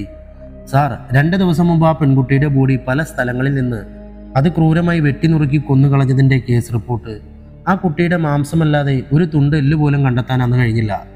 പക്ഷേ ആ അന്വേഷണത്തിൽ കിഷോറിൻ്റെ പേരിലുള്ള ഫോർട്ടിലേഴ്സിൽ നിന്നും ഒരു എല്ലും കൂടും മറ്റ് അസ്ഥികളും കിട്ടി. ഫോറൻസിക്കിൻ്റെ പരിശോധനയിൽ അത് മരിച്ചുപോയ ആ പെൺകുട്ടിയുടേതാണെന്ന് ഉറപ്പായിട്ടുണ്ട്. അപ്പോൾ ഇവനെ തൽക്കാലം ഇവിടെ നിന്ന് വിടാൻ കഴിയില്ല. സാർ, ദയവായി പോകണം. ഈ കേസ് അന്വേഷിക്കുന്നത് ഞാനാണ്. അതുകൊണ്ട് അവനെ ഞാൻ വിടില്ല. നിങ്ങൾ കോടതി വഴി ജാമ്യത്തിന് ശ്രമിക്കാം. സൂര്യ പറഞ്ഞു നിർത്തി. വർമ്മ, ഞാൻ എന്താണ് ഈ കേൾക്കുന്നത്? ആ കേസായിട്ട് നിങ്ങൾക്ക് വല്ല ബന്ധമുണ്ടോ? ഇതിനൊന്നും കൂട്ടുനിൽക്കാൻ എനിക്ക് കഴിയില്ല. താൻ എന്താ എന്നെപ്പറ്റി വിചാരിച്ചത്? ഞാൻ ഈ സംസ്ഥാനത്തിൻ്റെ ആഭ്യന്തരമന്ത്രിയാണ്. ഇങ്ങനെയുള്ള കാര്യങ്ങൾ താൻ വേറെ ആളുടെ അന്വേഷിക്കുക. ഇതും പറഞ്ഞ് അവറാച്ചൻ ഇറങ്ങിപ്പോയി. പിടിച്ചവനെ ലോക്കപ്പിലേക്കിടെ എന്ത് നോക്കി നിൽക്കുക? സൂര്യ കിഷോറിനെ ചൂണ്ടിക്കൊണ്ട് ബാക്കി പോലീസുകാരോട് പറഞ്ഞു. കിഷോറിനെ വീണ്ടും അവർ ആ പോലീസ് ലോക്കപ്പിൽ അടച്ചു. എനിക്കൊന്നും അറിയില്ല എന്നൊക്കെ അവൻ വിളിച്ചുപോയി. പക്ഷെ ആരും ചെവി കൊണ്ടില്ല. ഡാ, ചെയ്യാത്ത തെറ്റിന് അവനെ നീ ലോക്കപ്പിലിടുന്നത്. നീ ഓർത്തോ, ഇതിന് നീ സമാധാനം പറയേണ്ടി വരും. സൂര്യയോട് അത് പറഞ്ഞു കഴിഞ്ഞ് ലോക്കപ്പിന്റെ മുമ്പിൽ ചെന്ന് വർമ്മ കിഷോറിനോടായി പറഞ്ഞു. മോനെ, നീ ധൈര്യമായിട്ടിരിക്കുക. നിനക്കും ഒന്നും ഉണ്ടാവില്ല. അച്ഛനുണ്ടടാ നിന്റെ കൂടെ. നീ പേടിക്കണ്ട. ഇതും പറഞ്ഞ് സൂര്യ ഒന്ന് തറപ്പിച്ചു നോക്കിയിട്ട് വർമ്മയും പോയി. സൂര്യ, ഞാൻ എന്താണ് ഈ കേൾക്കുന്നത്? ആ അസ്ഥികൾ അവിടെ നിന്നും കിട്ടിയെന്നോ? അപ്പോൾ കിഷോറാണോ അതോ വർമ്മയാണോ ഇതിന്റെ പിന്നിൽ? റാം സൂര്യയോട് ഞെട്ടലോടെ ചോദിച്ചു. സാർ, വരൂ, നമുക്ക് അകത്തിരുന്ന് സംസാരിക്കാം. സാർ, കിഷോറല്ല അതിന്റെ പിന്നിൽ. അവനോട് ശത്രുതയുള്ള ആളുമല്ല. പക്ഷെ ഇപ്പോൾ അവനെ പുറത്തു വിട്ടാൽ ആ കൊലപാതകി വിളിക്കും. മാത്രമല്ല, ഒരു പെൺകുട്ടി മിസ്സിംഗ് ആയിട്ടുണ്ട്. ഈ കേസിന് കുറച്ച് പ്രത്യേകതകളുണ്ട് സാർ. ശങ്കർമഠം മെഡിക്കൽ കോളേജിൽ നിന്നാണ് 2 പേരും മിസ്സിംഗ് ആയിരിക്കുന്നത്. ഒന്ന് ഐശ്വര്യ 23 വയസ്സ്, പിന്നെ ഇന്ന് മിസ്സിംഗ് ആയ അശ്വതി 23 വയസ്സ്. 2 പേരും ഒരു ബാച്ചിലെ കുട്ടികൾ. സാർ, കിഷോറല്ല ഇതിന്റെ പിന്നിലെന്ന് ഞാൻ പറയാൻ ഒരു കാരണമുണ്ട്. കിഷോർ ഇന്നലെ മുതൽ നമ്മുടെ കസ്റ്റഡിയിലാണ്. മാത്രമല്ല, ഞാൻ പറഞ്ഞല്ലോ, ഈ മാംസം കട്ട് ചെയ്തേക്കുന്ന കാര്യം. അത് സ്ഥിരമായി മാംസം കൊത്തി തുറക്കുന്ന ഒരു വ്യക്തി അത് ചെയ്യുമ്പോൾ ഏകദേശം ഒരേ വലിപ്പമായിരിക്കും. പക്ഷെ ഇത് എല്ലാത്തിനും ഒരേ വലിപ്പം, ഒരേ ഭാരം. അതായത് 1 kg മാംസം, 23 പീസ്, അതിനെല്ലാത്തിനും ഒരേ ഭാരം. ഇറ്റ് മീൻസ് അയാൾ അത് കൈകൊണ്ടല്ല ചെയ്തിരിക്കുന്നത്. ഏതോ മെഷീൻ ഉപയോഗിച്ചിട്ടുണ്ടാവാം. പിന്നെ ഇത് ലാസ്റ്റ് വൺ. ഇതാണ് ഈ കേസിന്റെ ഏറ്റവും ഞെട്ടിക്കുന്ന കാര്യം. ഈ കില്ലർ ഒരു സാധാരണ വ്യക്തിയല്ല. എന്തോ ഒരു പ്രത്യേകത അയാളിൽ എനിക്ക് കാണാൻ കഴിയുന്നു. കാരണം അയാൾ ഒരു ക്രൂരനായ മനസ്സുള്ള ആളാണ്. അതിനർത്ഥം അയാൾക്ക് എന്തോ ഒരു പകയുണ്ട്. അത് പക്ഷേ കൊല്ലപ്പെട്ട കുട്ടികളോടല്ല, അവരുടെ മാതാപിതാക്കളോടോ അല്ലെങ്കിൽ ആ കോളേജിനോടോ ഉണ്ട്. കാരണം സാർ ശ്രദ്ധിച്ചോ, ആദ്യത്തെ ബോഡിയിൽ നിന്നും കിട്ടിയ ഒരു കുറിപ്പ്, ദി ഫസ്റ്റ് വാമ്പയർ ക്വീൻ. അത് കണ്ടപ്പോൾ തന്നെ ഇയാളൊരു സീരിയൽ കില്ലറാണെന്ന് നമുക്ക് ഉറപ്പുണ്ട്. പക്ഷെ അയാളിലേക്ക് നമ്മൾ ഒരിക്കലും ആ ശവശരീരത്തിൽ കൂടി എത്താൻ കഴിയില്ല. കാരണം പോസ്റ്റ്മോർട്ടം പോലും നടത്താൻ കഴിയാത്ത രീതിയിലാണ് ബോഡി കിട്ടിയത്. യെസ് സാർ, നമ്മൾ നേരിടാൻ പോകുന്നത് ഒരു ക്രൂരനായ സൈക്കോ സീരിയൽ കില്ലറിനെയാണ്. ഭയങ്കര ഡേഞ്ചറസ് ആയ ബ്രില്യൻ്റ് ആയ psycho killer. And one more sir, ഈ കൊലപാതകി എത്ര പേരെയാണ് ടാർഗറ്റ് ചെയ്തിരിക്കുന്നതെന്ന് ഇനിയും ഒരു തുമ്പില്ല. അയാളിലേക്ക് എത്താനും ഒരു വഴിയുമില്ല. സൂര്യ പറഞ്ഞു നിർത്തി. താൻ പറയുന്നതൊക്കെ സത്യമാണോ? എനിക്കിത് വിശ്വസിക്കാൻ കഴിയുന്നില്ല. ഞെട്ടിക്കൊണ്ട് റാം ചോദിച്ചു. അതെ സാർ, വിശ്വസിച്ചേ പറ്റൂ. നമ്മൾ കൂടുതൽ കരുതിയിരിക്കണം. ഇല്ലെങ്കിൽ ഓക്കെ സൂര്യ, ഇങ്ങനൊരു തുമ്പുമില്ലാത്ത കൊലപാതകം വളരെ ചാലഞ്ചിങ് ആണ്. So careful. ഈ ചാലഞ്ച് ഞാൻ ഏറ്റെടുക്കുന്നു സാർ.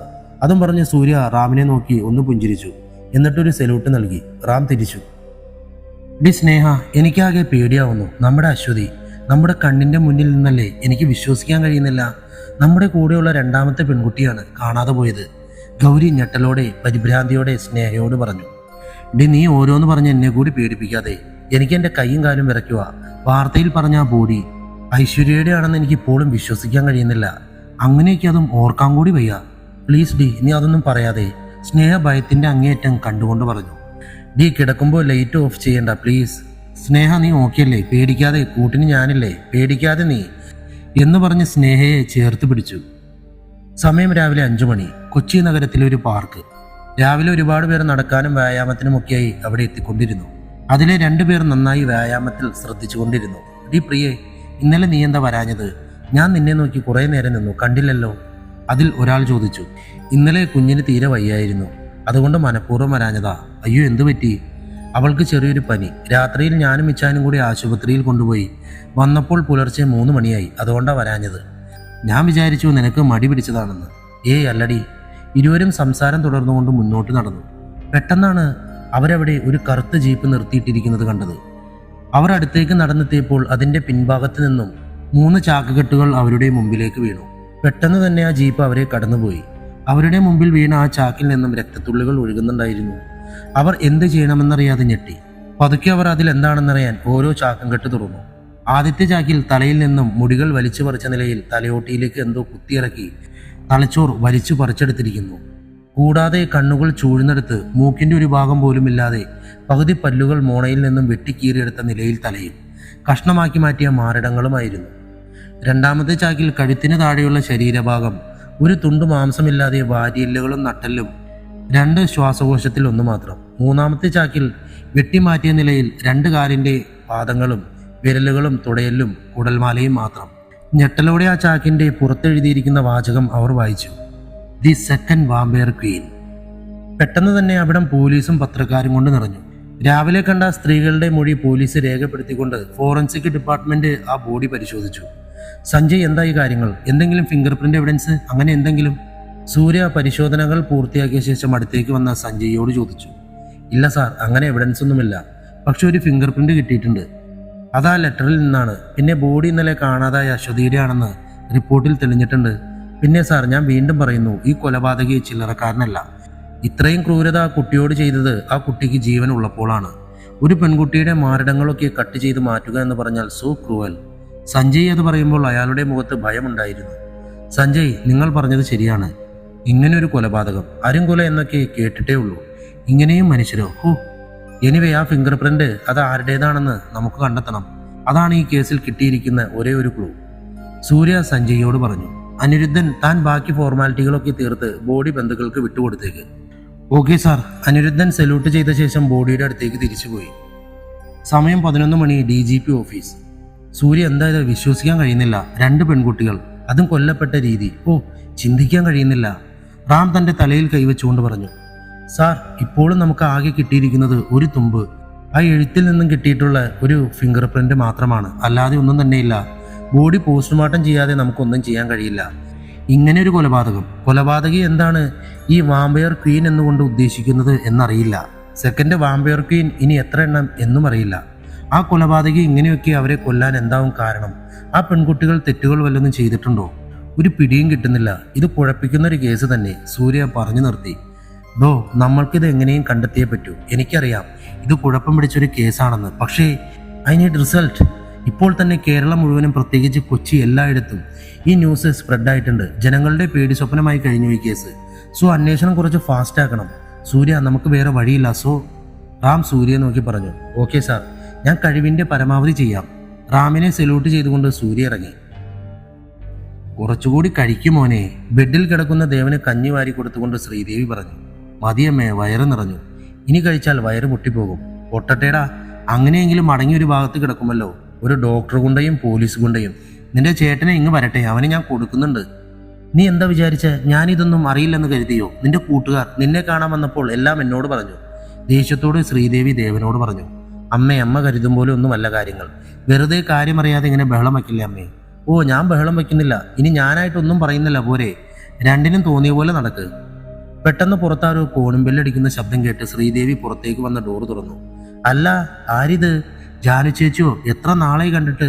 വാ, കയറി വാ, അകത്തേക്ക് വാ. ശ്രീദേവി അതും പറഞ്ഞ് അവരെ അകത്തേക്ക് ക്ഷണിച്ചു. ജാനു എന്ന ജാനകി അറിയപ്പെടുന്ന ഒരു കല്യാണ ബ്രോക്കറാണ്. ശ്രീദേവിയുടെ അടുത്ത കൂട്ടുകാരിയുമാണ് ജാനു. എത്ര നാളായി ജാനു, നീ ഇങ്ങോട്ട് വരാറേ ഇല്ലല്ലോ. എന്താ, തിരക്കാണോ അത്രയ്ക്കും നിനക്ക്? അങ്ങനെയൊന്നും ഇല്ലടി. പിന്നെ ഞാൻ വന്നത് ഒരു പ്രധാനപ്പെട്ട കാര്യം പറയാനാണ് നിന്നോട്. ജാനു ശ്രീദേവിയോട് പറഞ്ഞു. എന്താ, നീ മനുഷ്യനെ പേടിപ്പിക്കാതെ കാര്യം പറ ജാനു. എടി, ഞാൻ വന്നത് നമ്മുടെ സൂര്യമോന് ഒരു കല്യാണക്കാര്യമായിട്ടാണ്. നല്ല കുട്ടിയാടി, ഡോക്ടർ ആവാൻ പഠിക്കുക. നമ്മുടെ ദേവൻമോന്റെ കോളേജിൽ തന്നെയാ. പേര് ഗൗരി പാർവതി. ഇടപ്പള്ളിയിൽ തന്നെ വീട്. അച്ഛനും അമ്മയും ഇല്ല. അമ്മ ചെറുപ്പത്തിലേ മരിച്ചു. അച്ഛൻ മരിച്ചിട്ട് അധികമായിട്ടില്ല. ഇപ്പോൾ അമ്മാവന്റെ കൂടെയാ. ഹോസ്റ്റലിൽ നിന്നാ പഠിക്കുന്നത്. ദേ കുട്ടിയുടെ ഫോട്ടോ. ജാനകി ഫോട്ടോ ശ്രീദേവിയുടെ കയ്യിൽ കൊടുത്തു. കൊള്ളാലോ ജാനു, നല്ല ഐശ്വര്യമുള്ള കുട്ടി. ഞാൻ എന്തായാലും അവനോട് പറഞ്ഞു നോക്കട്ടെ. എന്താവെന്ന് ഉറപ്പൊന്നും പറയാൻ കഴിയില്ല. കല്യാണം വേണ്ട എന്നൊക്കെ പറഞ്ഞ് നിൽക്കുക ചക്കൻ. പോലീസുകാർക്ക് കല്യാണം വേണ്ടെന്നൊക്കെയാണ് അവന്റെ ന്യായം. എന്തായാലും അവൻ വരട്ടെ, ഞാനൊന്ന് പറഞ്ഞു നോക്കാം. എടി, പെൺകുട്ടിയുടെ ജാതകവും മറ്റു കാര്യങ്ങളും എല്ലാം ഇതിലുണ്ട്. നീ മോനെ കാര്യങ്ങളൊക്കെ പറഞ്ഞ് മനസ്സിലാക്കാൻ നോക്ക്. പിന്നെ ദേവൻമോനെ അറിയാവുന്ന കുട്ടിയാണെങ്കിൽ ആ വഴിക്കൊന്ന് അന്വേഷിക്കാമല്ലോ. ശരി, ഞാനെങ്കിൽ ഇറങ്ങട്ടേടി. പോയിട്ട് കുറച്ച് തിരക്കുണ്ട്. നീ എന്തായാലും അറിയിക്കുക കേട്ടോ. ഇതും പറഞ്ഞ് ജാനകി പോയി. ആരമ്മ വന്നത്? ദേവൻ ചോദിച്ചു. അത് ജാനകിയമ്മയാടാ. സൂര്യയ്ക്കൊരു കല്യാണ ആലോചനയായിട്ടാണ് വന്നത്. നീ അറിയോ ഈ കുട്ടിയെ? കയ്യിലിരിക്കുന്ന ഫോട്ടോ ദേവനെ കാണിച്ചുകൊണ്ട് ശ്രീദേവി പറഞ്ഞു. ഇത് അമ്മേ, ഇത് ഗൗരിയല്ലേ? ഇവൾ എൻ്റെ കൂടെ പഠിക്കുന്ന ഒരു ബാച്ചിൽ. ഞങ്ങൾ നല്ല കൂട്ടുകാരാ. ദേവന്റെ സന്തോഷത്തിന് അതിരില്ലായിരുന്നു. എങ്കിൽ നമുക്കൊന്ന് ആലോചിക്കാം. നിനക്കറിയുന്ന കുട്ടിയല്ലേ? ഇനി നിന്റെ ചേട്ടൻ എന്താ പറയുന്നതെന്ന് ആർക്കറിയാം? അമ്മ വിഷമിക്കണ്ട, നമുക്കിത് ഏട്ടനെ കൊണ്ട് സമ്മതിപ്പിക്കാം. ഏട്ടനും പരിചയമുള്ള കുട്ടിയാ. അന്ന് എൻ്റെ കോളേജ് വന്നപ്പോൾ പരിചയപ്പെട്ടിട്ടുണ്ട്. എൻ്റെ ഭഗവതി, എൻ്റെ കുട്ടി ഇതിന് സമ്മതിക്കണേ. ശ്രീദേവി ദൈവത്തോട് പ്രാർത്ഥിച്ചു. ഇതേ സമയം വർമ്മയുടെ ബംഗ്ലാവ്. നാരായണ, ഇവിടെ വാടോ. താൻ അറിഞ്ഞില്ലേ അവിടെ എങ്ങനെയാടോ മനുഷ്യൻ്റെ എല്ലുകൾ വന്നത്? എടോ, എൻ്റെ മോനെ അതിൻ്റെ പേരിൽ ആ കമ്മീഷണർ പിടിച്ചകത്തേക്ക് ഇട്ടേക്കുന്നത്. അവനൊരു പാഠം പഠിപ്പിക്കണം. എവിടെയാടോ ആ വിക്രമൻ? അവനോടും പിള്ളേരോടും ഒന്ന് വരാൻ പറ. കമ്മീഷണറിനെ ഒന്ന് സൽക്കരിക്കാൻ വിളിക്കടോ അവനെ. വർമ്മ നാരായണനോട് കോപത്തോടെ പറഞ്ഞു. സൂര്യ ഡ്യൂട്ടിക്ക് ശേഷം വീട്ടിലേക്ക് കാറിൽ പോവുകയാണ്. പെട്ടെന്ന് 2 വണ്ടി സൂര്യയുടെ കാറിന്റെ മുന്നിൽ വട്ടം വെച്ചു. സൂര്യ കാറിൽ നിന്നിറങ്ങിയില്ല. സ്റ്റിയറിംഗിൽ കൈവച്ചുകൊണ്ട് ആ 2 കാറിന് നേരെ ഒന്ന് നോക്കി. 2 വണ്ടികളിലായി ഒരു 10ഓളം ആളുകളുണ്ടായിരുന്നു. ഉദ്ദേശം സൂര്യയുടെ തല. പക്ഷേ 10 ആളുണ്ടെങ്കിലും അതൊന്നും ഒരിക്കലും സൂര്യയുടെ മുന്നിൽ വില പോവില്ലെന്ന് ആ 2 കാറിൽ ഇരിക്കുന്ന ഓരോരുത്തർക്കും അറിയാമായിരുന്നു. കാരണം അപ്പുറത്തൊറ്റയ്ക്കാണെങ്കിലും ഉള്ളത് സൂര്യയാണ്. ആ പോലീസുകാരന് സ്നേഹിച്ച് ശീലമില്ല. അത് അവർക്കറിയാമെന്നത് അവരുടെ ഭയം ഇരട്ടിയാക്കി. പക്ഷെ തിരികെ പോയാൽ വർമ്മ അയാളുടെ മുഖം തെളിയില്ല. അതും അവർക്കറിയാം. അവർ കാറുകളിൽ നിന്നിറങ്ങി. അവർ വാളും കയ്യിൽ പിടിച്ച് സൂര്യയുടെ കാറിന്റെ മുന്നിലേക്ക് വന്നു നിന്നു. സൂര്യയുടെ ചുണ്ടിൽ ഒരു പുഞ്ചിരി വിരിഞ്ഞു. സൂര്യ സ്റ്റിയറിംഗിൽ നിന്ന് കൈയെടുത്ത് കാറിന്റെ ഡോറ് തുറന്നു. പെട്ടെന്ന് കാറിന്റെ ഡോറ് തുറന്നപ്പോൾ ഉണ്ടായ ശബ്ദത്തിൽ അവരിൽ ഒരുത്തൻ പേടിച്ച് പിന്നിലേക്ക് ചാടി. മറ്റുള്ളവർ അവനെ നോക്കി. അവന്റെ മുഖം ഭയം കൊണ്ട് വിളറി വെളുത്തിരുന്നു. സൂര്യയുടെ വലതുകാല ചെമ്മൺ ഭൂമിയിലേക്ക് പതിച്ചു. അവിടം പൊടി പറന്നു. സൂര്യ ഡോറ് തുറന്ന് പുറത്തേക്ക് ഇറങ്ങി. അവരെ ഒന്ന് നോക്കിയതിനു ശേഷം സൂര്യ തന്റെ തൊപ്പിയൂരി സീറ്റിൽ വെച്ച് ശേഷം കാറിന്റെ മുന്നിലേക്ക് വന്നു നിന്നു. പരസ്പരം അവരുടെ കണ്ണുകൾ കോർത്തു. 2 കാലിൽ ഇനിയുള്ള കാലം ജീവിക്കണമെന്നുള്ളവർ ഇപ്പോൾ തന്നെ ഓടിപ്പോയിക്കോ. തല്ല് തുടങ്ങിക്കഴിഞ്ഞാൽ പിന്നെ ഓഫർ ഞാൻ തരില്ല. സൂര്യ അവരെ നോക്കി പറഞ്ഞു. അത് കേട്ടവർ കഷ്ടപ്പെട്ട് ഉമിനീർ ഒന്നിറക്കി. അവരിൽ ഒരാൾ പെട്ടെന്ന് സൂര്യയ്ക്ക് നേരെ വാൾ വീശിക്കൊണ്ട് മുന്നോട്ട് വന്നു. സൂര്യ പെട്ടെന്ന് തന്നെ കുനിഞ്ഞിട്ട് വാൾ വീശിയവന്റെ വയറിൽ വലതുഭാഗത്ത് മുഷ്ടി ചുരുട്ടി ഒന്ന് കൊടുത്തു. വാൾ വീശിയവൻ പെട്ടെന്ന് നിന്നു. വാൾ വീശി അതേ രീതിയിൽ അനങ്ങാതെ നിന്നു. അവൻ എന്തു പറ്റിയെന്നറിയാതെ അവന്റെ കൂട്ടാളികൾ കൺമിഴിച്ചു നോക്കി. സൂര്യ നിവർന്നു നിന്നിട്ട് വാൾ വീശിയവനെ നോക്കി ഒന്ന് പുഞ്ചിരിച്ചു. അവന്റെ കയ്യിൽ നിന്ന് വാൾ ഊർന്നു വീണു. സൂര്യ പിന്നെ ഒന്നും ചെയ്തതേയില്ല. അവനിപ്പോഴും അതേ അവസ്ഥയിൽ തന്നെ. എന്താണ് നടക്കുന്നതെന്ന് മനസ്സിലാവാതെ അവർ പരസ്പരം നോക്കി. പെട്ടെന്ന് സൂര്യയുടെ മുഖത്തെ പുഞ്ചിരി മാഞ്ഞു. അത് രൗദ്രഭാവമായി മാറുന്നത് അവർ കണ്ടു. സൂര്യ കാലുയർത്തി അവന്റെ നെഞ്ചിൽ ആഞ്ഞു ചവിട്ടി. അവൻ പറന്നുകൊണ്ട് അവന്മാരുടെ നേരെ വീണു. അവർ ഒഴിഞ്ഞു മാറി. അവർ നേരെ പോയി ഒരു കാറിന്റെ മുന്നിലെ ലൈറ്റ് പൊളിച്ചുകൊണ്ട് വീണു. അവനവിടെ ഒരു അനക്കവുമില്ലാതെ കിടക്കുന്നത് അവർ ഭയത്തോടെ നോക്കി. പക്ഷേ ഇനിയൊരു തിരിച്ചുപോക്ക് അസാധ്യമായിരുന്നു. അവർ സൂര്യയ്ക്ക് നേരെ അടുത്തു. ആദ്യം വന്നവനിൽ നിന്നും സൂര്യ ഒഴിഞ്ഞു മാറി. രണ്ടാമതായി വന്നവനിൽ നിന്നും ഒഴിഞ്ഞു മാറി. മൂന്നാമത് വന്നവന്റെ വാൾ വീശലിൽ നിന്നും ഒഴിഞ്ഞു മാറി. നാലാമത് വന്നവന്റെ വാളിൽ നിന്നും ഒഴിഞ്ഞു മാറിയിട്ട് സൂര്യ നാലാമത് വന്നവന്റെ പിൻകഴുത്തിലെ കോളറിൽ ഇടത് കൈ കൊണ്ട് പിടിച്ചു. അഞ്ചാമത് വന്നവൻ സൂര്യയ്ക്ക് നേരെ വാൾ വീശി. സൂര്യ ഒന്ന് പിന്നിലേക്കാഞ്ഞിട്ട് അവന്റെ കഴുത്തിൽ വലത്തേ കൈ കൊണ്ട് പിടിയമർത്തി. അവൻ ശ്വാസം കിട്ടാതെ പിടഞ്ഞു. ഒരു നിമിഷത്തെ പിടിച്ചുമുറുക്കലിന് ശേഷം സൂര്യ അവന്റെ കഴുത്തിലെ പിടിവിട്ടു. അവൻ നിലത്തേക്ക് ശ്വാസം കിട്ടാതെ വീണു. അവന്റെ പിന്നിൽ വന്നവൻ സൂര്യയ്ക്ക് നേരെ ചാടി വാൾ വീശി. പക്ഷെ ഇത് നേരത്തെ മുൻകൂട്ടി കണ്ട സൂര്യ നാലാമത് വന്നവന്റെ പിൻകോളറിൽ വലിച്ച് അവന്റെ വീശലിന് മുന്നിലേക്ക് ഇട്ടുകൊടുത്തു. അവൻ നാലാമന്റെ നെഞ്ചു പിളർത്തി. എന്താണ് സംഭവിച്ചതെന്നറിയാതെ ആറാമൻ നോക്കി നിന്ന ആ നിമിഷം സൂര്യയുടെ വലതുകൈ അവന്റെ കരണത്ത് പതിഞ്ഞു. അവൻ വായുവിൽ ഒന്ന് കറങ്ങി നിലത്തേക്ക് വീണു. അവനിലെ അനക്കം നിലച്ചു. സൂര്യ പിന്നിലേക്ക് തിരിഞ്ഞു നോക്കി. 3 പേരും സൂര്യയെ ഭയത്തോടെ നോക്കുന്നുണ്ടായിരുന്നു. സൂര്യ അവരുടെ നേരെ കുതിച്ചു. സൂര്യയുടെ വരവ് കണ്ട് മൂന്നാമൻ വാൾ വീശാൻ പോലും മറന്നു നിന്നു. സൂര്യ അവന്റെ നെഞ്ചിലേക്ക് ആഞ്ഞു ചവിട്ടി. അവൻ രണ്ടാമനെ കൊണ്ട് ദൂരേട്ട് തെറിച്ചുപോയി. ഒന്നാമൻ അവർ തെറിച്ചു പോകുന്നത് നോക്കി അവർ പോയ വഴിയെ നോക്കി. കുറച്ചു ദൂരം ചെമ്മൺ പാതയിലൂടെ ഞെരുങ്ങിപ്പോയതിനു ശേഷം അവർ രണ്ടുപേരും ഒരു സ്ഥലത്ത് നിന്നു. അത് കണ്ട് ഒന്നാമൻ സൂര്യയെ തിരിഞ്ഞു നോക്കി. സൂര്യ അവന്റെ കൺമുന്നിൽ തന്നെ ഉണ്ടായിരുന്നു. അവൻ പെട്ടെന്ന് പേടിച്ച് നിലത്തേക്ക് വീണു. സൂര്യ അത് കണ്ട് ചിരിച്ചു. അവൻ പെട്ടെന്ന് നീറ്റ് സൂര്യയ്ക്ക് നേരെ വാൾ വീശി. അവൻ വാൾ വീശിയ കൈയിൽ സൂര്യയുടെ കൈകൾ പതിഞ്ഞു. അവിടം ഒരു വട്ടത്തിൽ ചോരനിറം കണ്ടു അവൻ. ഒന്നുകൂടെ അവൻ വാൾ സൂര്യയ്ക്ക് നേരെ വീശാൻ അവൻ ശ്രമിച്ചു. പക്ഷേ സാധിച്ചില്ല. അവന്റെ കണ്ണിലേക്ക് തീപ്പൊരി കയറി പോകുന്നത് പോലെ ഒരു ഫീൽ അവന് കിട്ടി. അവൻ കൈകൾ താഴ്ത്തിപ്പിടിച്ചു. വാൾ അവന്റെ കയ്യിൽ നിന്നും വീണു. അവൻ വേദനയോടെ നേതാവായ ബക്കറിനെ നോക്കി. സൂര്യ അവനെ കണ്ണടച്ച് കാണിച്ചു കൊടുത്തു. അടുത്ത നിമിഷം സൂര്യയുടെ ഉരുക്കുമുഷ്ടി അവന്റെ നെറ്റിയിൽ വന്ന് പതിച്ചു. അവൻ പിന്നിലേക്ക് വീണു. വീഴുമ്പോൾ അവന്റെ കണ്ണ് താനെ അടഞ്ഞുപോയി. അവൻ ഒരു നിമിഷം നോക്കിയ ശേഷം സൂര്യ ബാക്കിയുള്ള രണ്ടുപേരെ നോക്കി. സൂര്യയുടെ നോട്ടം കണ്ട് ഭയന്നവർ വാൾ നിലത്തേക്കിട്ടു. സൂര്യ ചിരിച്ചുകൊണ്ട് അവരുടെ അടുത്തേക്ക് എടുത്തു. സൂര്യ അവരുടെ മുന്നിലെത്തി. ഓഫർ പീരീഡ് കഴിഞ്ഞല്ലോ മക്കളെ, സൂര്യ അവരോട് പറഞ്ഞു. അവർ അത് കേട്ട് ഭയന്നു. ദ്രുതഗതിയിൽ സൂര്യയുടെ കൈകൾ അവർ രണ്ടുപേരുടെയും ശരീരത്തിൽ ചലിച്ചു. അവരുടെ പല ശരീരഭാഗത്തും പെട്ടെന്ന് 4-5 അടി കിട്ടി. അവരും ഫ്ലാറ്റ്. സൂര്യ ചുറ്റും നോക്കി. ഒന്നിനും അനക്കം കാണുന്നില്ല. പെട്ടെന്ന് നാലാമന്റെ ഫോൺ ബെല്ലടിച്ചു. നാലാമൻ വിക്രമൻ. സ്ക്രീനിൽ നോക്കി. Varma sir calling. വിക്രമ, എന്തായടാ, കഴിഞ്ഞോ? ആ കഴിഞ്ഞു വർമ്മ സാറേ, സൂര്യ മറുപടി കൊടുത്തു. സൂര്യയുടെ ശബ്ദം തിരിച്ചറിഞ്ഞ് വർമ്മ ഞെട്ടി വാക്കുകൾക്കായി പരതി. ഇനിയെങ്കിലും ഇമാതിരി പണിക്ക് വിടുമ്പോൾ കുറച്ച് ഉശിരുള്ള ആളുകളെ വിട് വർമ്മ സാറേ. ഇതും പറഞ്ഞ് സൂര്യ ഫോൺ കട്ടാക്കി. ഡോർ തുറന്ന് കാറിൽ കയറി സൂര്യ കാർ മുന്നോട്ടെടുത്തു. വീണ്ടും വീട്ടിലേക്ക് യാത്രയെ ആരംഭിച്ചു. സൂര്യ വീട്ടിലെത്തി ഡോർ തുറന്ന് അകത്ത് കയറിയപ്പോൾ ഹാളിലെ സോഫയിൽ കിടക്കുകയായിരുന്നു ദേവൻ. സൂര്യയുടെ മുഖത്ത് നിന്നും എന്തോ ടെൻഷനുള്ള പോലെ ദേവന് ഫീൽ ചെയ്തു. എന്താ ചേട്ടാ, എന്തെങ്കിലും പ്രശ്നമുണ്ടോ? എന്താ മുഖം വല്ലാതിരിക്കുന്നത്? ദേവന്റെ ചോദ്യം സൂര്യ പ്രതീക്ഷിച്ചിരുന്നു. ഒന്നുമില്ലടാ. അമ്മ എവിടെ? ഊണെടുക്കാൻ പറ, ഞാനൊന്ന് കുളിച്ചിട്ട് വരാം. എന്നിട്ട് ഒരുമിച്ച് കഴിക്കാം നമുക്ക്. അമ്മേ, ഊണെടുക്ക്, ഞാൻ കുളിച്ചിട്ട് വരാം. അടുക്കളയിൽ നിന്നിരുന്ന ശ്രീദേവിയോട് സൂര്യ വിളിച്ചു പറഞ്ഞിട്ട് കുളിക്കാനായി പോയി. മോനെ സൂര്യ എവിടെ? അവനോട് പറയണ്ടേ ഗൗരിമോളുടെ കാര്യം? മോൻ വേണം പറയാൻ. അമ്മ പറഞ്ഞാൽ അവൻ ഓരോന്ന് പറഞ്ഞത് തട്ടിക്കളയും. ശ്രീദേവി ദേവനോട് പറഞ്ഞു. ഏട്ടൻ ഊണ് കഴിക്കാൻ വരട്ടെ, അപ്പോൾ നമുക്ക് സൂചന കൊടുക്കാം. ഇവർ സംസാരിച്ചുകൊണ്ടിരിക്കുമ്പോൾ സൂര്യ മുകളിൽ നിന്നും ഫ്രഷായി താഴേക്ക് വന്നു.